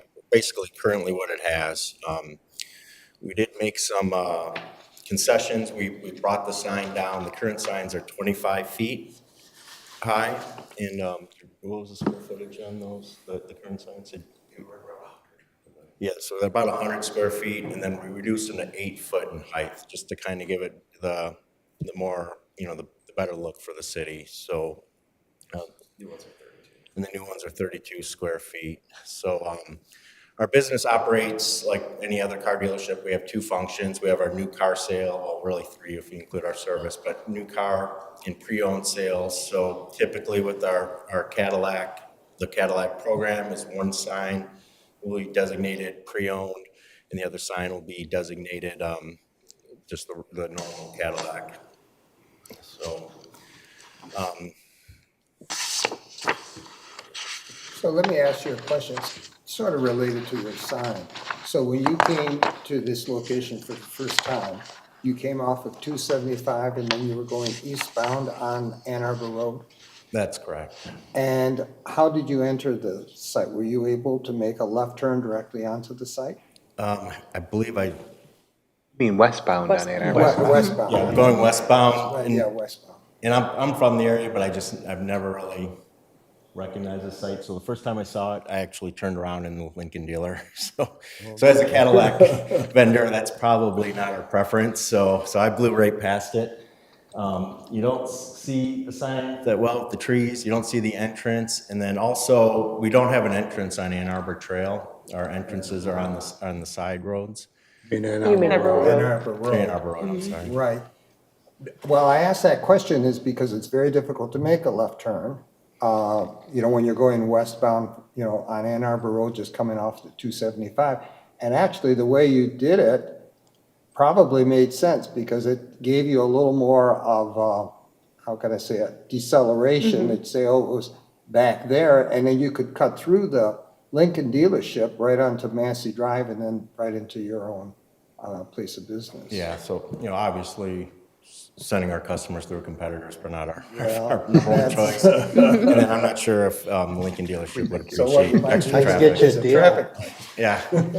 Is there currently a sign on it? Because I couldn't see when we were just looking. Yeah, currently there's 2. There's one in each corner. So basically what we're hoping to do is just replace with what is there, what was already approved from the previous construction, replace what's there with a newer, nicer brick-based sign.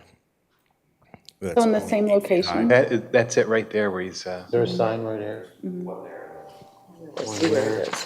One here. Yeah. But you see, that causes confusion right there because, where do you enter in where the sign is? There we go. You have to drive down that Massey Drive or that, I think you have a curb cut onto the property from that. If you saw the sign quick enough, if you coming west, on Ann Arbor Road, where you currently have the sign, it's at the entrance, the primary entrance to your, business, similar to Lincoln or just Lincoln right now. Could you hold on that picture? So as you're driving down, you can see this sign decent. Well, you can't see the other one until it's too late. I mean, you'll go right past it. I mean, there's a good chance you'll go right past it. I mean. So then why do you need it? I'm sorry. If you can't see it, why do you need it? Well, we'd like to have one here to kind of inform the customer, inform the people that Cadillac's here. And then that gives them the opportunity to drive 280 feet to make their left turn. If they keep driving all the way until they see that sign, it's going to be too late. And somebody might either make the quick turn or turn around in another property. If we had one sign, which would you want? Probably we need the one near the entrance. I mean, that's the most important one, so we'd have to keep that one if we could only have one. The one on the east side? The west. West side, okay. But see, and there is no direct entrance, to Cadillac right there by that sign. The other one, like the Lincoln dealer, it's a way, it's a way sign, shows you this is where we are. Plus you have the business name right on the building itself. Yeah, Which again, we feel the trees really block it. I mean, So if the trees are still going to block it, even if you have a second one. well, we feel Exactly.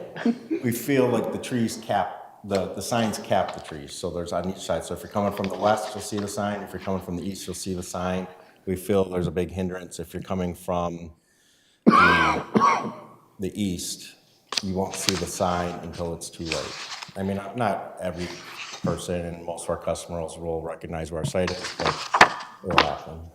So you're saying you come off at 275, you're coming westbound, there's no sign here, you glance over, you're looking for it, you see the sign here, you slam on your brakes, and I can understand that. Well, I'm a safe driver, so I didn't slam on the brakes. I drove to the Lincoln dealer, but I think somebody probably will. Do we know how many signs Heinz Park has? One. Right. They have one, but they're in a different situation. There's entrance is pretty much in the center of their property or much closer to the center of their property. So they really only need one because of just more signs might clutter it. But And they're also off Arbor Road, a curb cut, right? Yeah. But they're also an entrance right next to their entrance that leads into the new Henry Ford facility. So it's confusing for them. So they also have, it's not in the center of their property, it's at the far west side. There's That's a little correct. bit of parking on the side. Right where the curb cut is. Yeah, it's actually exactly where the one sign for Exactly. Cadillac would be, Yeah, on a relative basis. So it's confusing to enter that location as well. It is, yeah. It wouldn't surprise me that Heinz Park doesn't, because of the confusion over Henry Ford, doesn't say, oh, I need another sign too. That's right. This is, And I could see that. this is a concern that I have, and I thank you for coming forward with a sign that meets the current requirement versus the previous sign that you proposed. We appreciate that. We also welcome you to the community. thank you. We have to be consistent in how we do this. As you know, your primary market competitor is located right next door. If we were to approve this, they would be very justified in coming forward and also asking for a similar exception. Also, and there's no way you would know this, but just a few months ago, we had another business on Arbor Road, so farther down, existing business, and they had an existing sign. They wanted to add a second sign, and we followed the rules and told them they can make a new sign, but they've got to take down the old sign on the other side of the property. So part of it is being consistent across the community here, and that's what we as a planning commission have to consider. Understood. Yeah, this is an effort that started over 30 years ago when they had a charrette, and we've followed the guidance of that event for all these years to improve the look along the road. And that's one of the reasons why in this particular district, the approval of signs has to come before the commission. Yeah, we're very happy with the trees, and we love the look, and we're happy to be part of the community and have those trees. In a perfect world, the car dealership would take a chainsaw and chop them all down so they could see our spot. But I'm not gonna ask for that tonight. It's not too far from the truth from the previous owner. Yes, so we understand and we get it, and we want to, and we're very proud of the facility that's, we no secret, or maybe you guys aren't aware, we own a lot of car dealerships around the country, and this is the one that, like, one of the ones we are most proud of, that it's become like a showpiece for our management team to kind of show off, like, throughout the country. They'll talk about this site. So we put a lot of investment in this building, and it's gonna take a lot to keep the building going. So any help we can get, bringing in customers and, you know, additional signage, could be, well, it's very much appreciated. So Tim, to your point though, what's the downside if the others come and ask for the same thing? Well, I think from a perspective of Heinz Park, I mean, it's up to them to decide if they want to make the investment to change the signage. But I'm also thinking of Bank of Ann Arbor, where just a few months ago, they made a similar request and we turned it down and they had to. They had a different situation though, where they weren't right off 275, where traffic is absolutely almost Ford Roadish in there, so.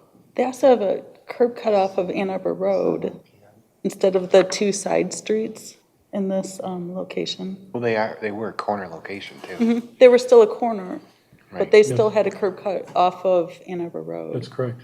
Yeah, and no one, and my point is, well, first of all, it's inconsistent what we've set out to do. And I can't see someone just coming right up there. It's more of a sign like, well, here's the Cadillac dealership. They're not gonna turn there because they're gonna see it too late. They're gonna turn where the main entrance, and I think it would be confusing myself because there's no direct entrance onto that parcel.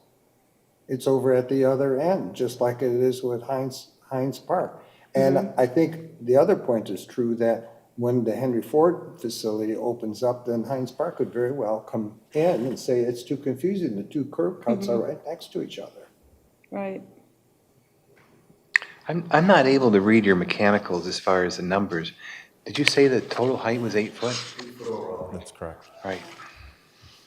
And how far does it start off the ground, you know? Not being able to read, does it start? No, is it? It's like a foot off the ground? Right off so the brick is touching the ground. Ah, very good. So you're looking at a structural element that's underground. So the bottom of the brick is touching the ground. So the height will be, the overall height will be 8 foot above. Do you have an address on that sign at all?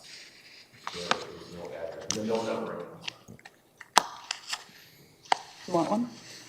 No, my point is, there was a commissioner here at one point that wanted addresses on all the signs. It is confusing where Ann Arbor Road is a boundary between the township and the city. The numbering, it changes. It's, so she always wanted that number, but I don't know if people really look for the address. You know, they're gonna look for the Cadillac dealer. Yeah, they're looking for the logo. Yeah. Yeah, I mean, we could support putting it on the brick base if you wanted to put it on there. From my perspective, it's up to you and the rest of the commission if they feel that's a valuable piece of information. I think it is. It's useful when you're on your way there and you're setting your GPS. Yeah. Yeah. But once you're there, you're there. If you don't know where it's at. All right.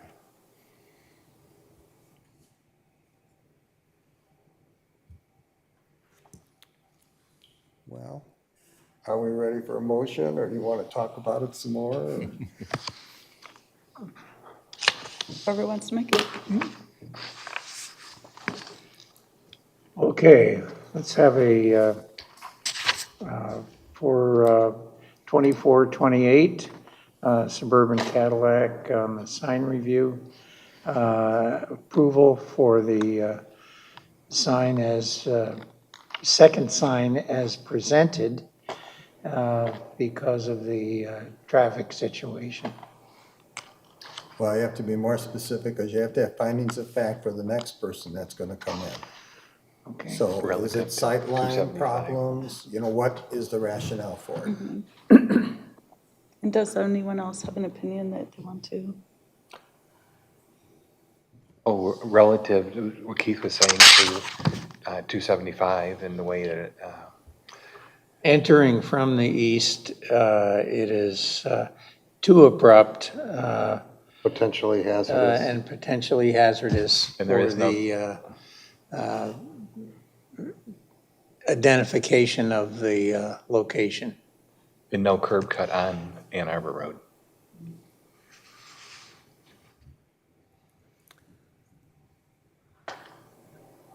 So that's the reason why we would have them do a second sign? Because there's no curb cut? I would All of think those. that All adds to those the reasons. confusion, all of those. So the reasons are that entering from the east or coming from the east is hazardous, and that there's no curb cut on Ann Arbor Road. Is there a third reason?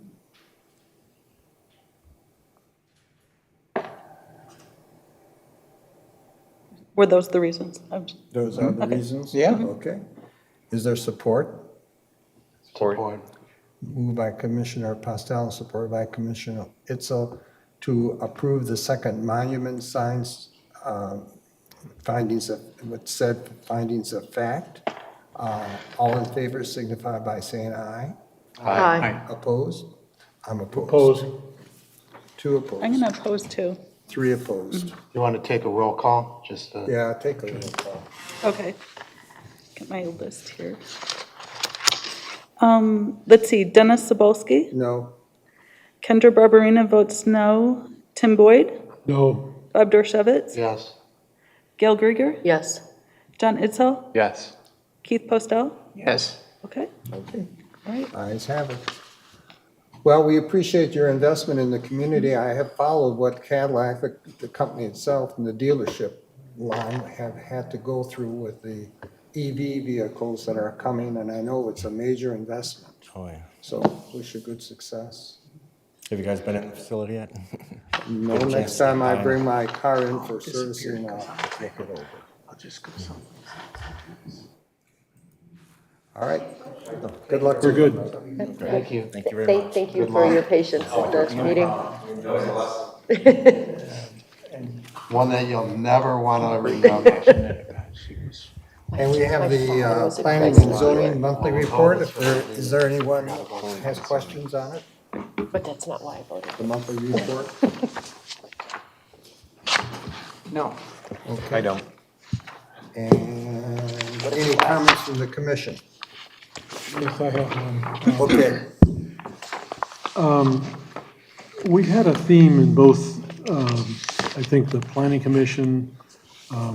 We've had it raised a couple times in the ZBA, and also certainly it was prevalent at the last, or one of the most recent Board of Trustee meetings, that some of the nearby homeowners that are affected by some of these developments feel that they're not being notified in advance. And as you know, the rules require 300 people that live within 300 foot to be notified. I think when we have our joint meeting with the trustees later this year, if we have it, I'd like to see us look at trying to come up with a way to communicate what's going on to a broader portion of the nearby community when it's major things like the digital billboard or major things like, for instance, the Plymouth Ridge development when that comes forward. So what was the last one? The Plymouth Ridge Oh, yeah. development when that comes forward. I don't want to do something that really, multiplies Sherry's workload tremendously. Maybe we could have them notify the HOA presidents of nearby developments or something like that. But I just feel that people, we've heard this theme several times in these different organizations or different meetings, that people feel like they're surprised and they're not informed and they're have to make last minute arrangements to come forward. I think probably some of that's legitimate. Maybe some of it is not completely true, but I just think we need to think if there's a better way of making sure that the nearby residences are a little bit more broadly reached with these developments when they come forward. Yeah, I raised that point up a few years ago, and really it is possible for anybody to sign up for notifications, when the new, for the Board of Trustees or us or, any of the meetings, they could get a notification. And all of that, the agenda and the whole packet is online if they wanted to do that. Now, that doesn't give them direct notification, but also I've been told that we could send it to the HOA presidents, but some of them never talk to the residents. Yeah. I think maybe to answer that, and it's a good suggestion, because the statutory requirement is the 300 feet. So, we want to meet that, but there's a lot of informal ways. And maybe, we just kind of add some more informal ways, like notifying the HOA presidents. I mean, you can post on the website, you can notify the HOA leaders, you can hire an airplane and put a ban around, and still there are going to be people that say, how come nobody ever told me? But Do you you're You need the right. neighborhood chat group. Neighborhood chat. Yeah, I worry about that. I'm just kidding. That No, was a joke. good. That was a joke. Next door? Yeah. Next I don't know. I'm not on that, but Tim, do you think that this is a byproduct of, there are no newspapers and print papers anymore? And if there are, people don't actually read them? I just think everybody's really busy with their lives. I mean, you guys know I worked for Ford for 35 years. The last thing I had time to do was, look at the agendas of the Planning Commission and Board of Trustees. And again, it's just trying to be responsive to what the community is. Right, no, seriously. It makes sense.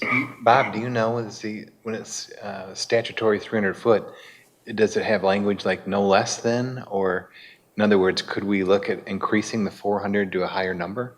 I don't know the language offhand, but I think it's probably no less than 300 feet would be my guess, so that's a good point. I can answer that. By state law, it is a minimum of 300 feet. Other communities do, in some circumstances, increase that to a larger distance. That would certainly get more attention.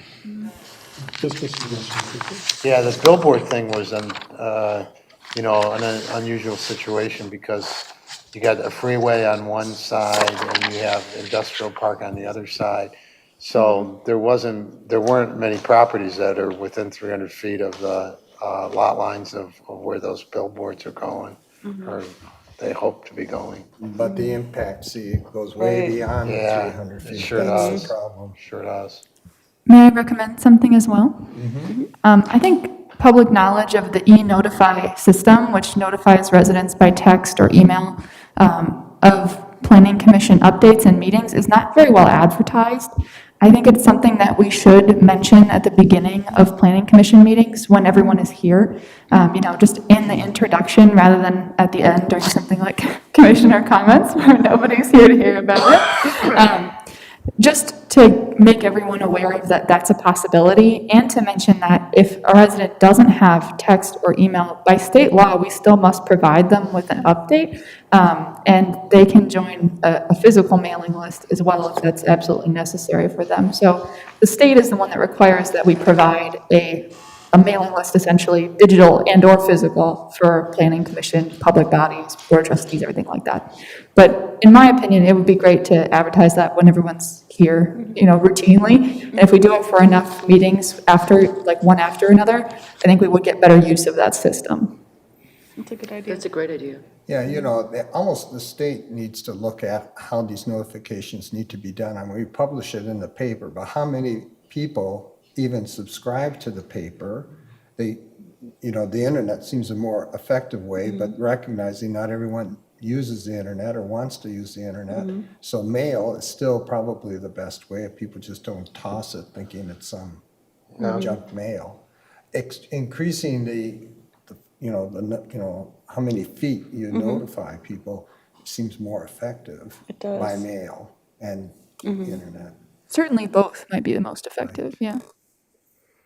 Yeah, I should have mentioned, I usually do when there's a large group like this and say, okay, the next step is that this is going to go to the Board of Trustees. And you can sign up and look when that might appear on their agenda. And I missed that. Any other comments? No. Nothing. Mr. Chairman? Okay. I move we adjourn. Second. Moved by Commissioner Barberina and supported by Commissioner Krieger to adjourn the meeting at 9:45. 9:45. All in favor signify by saying aye. Aye. Opposed, motion carries. We're adjourned.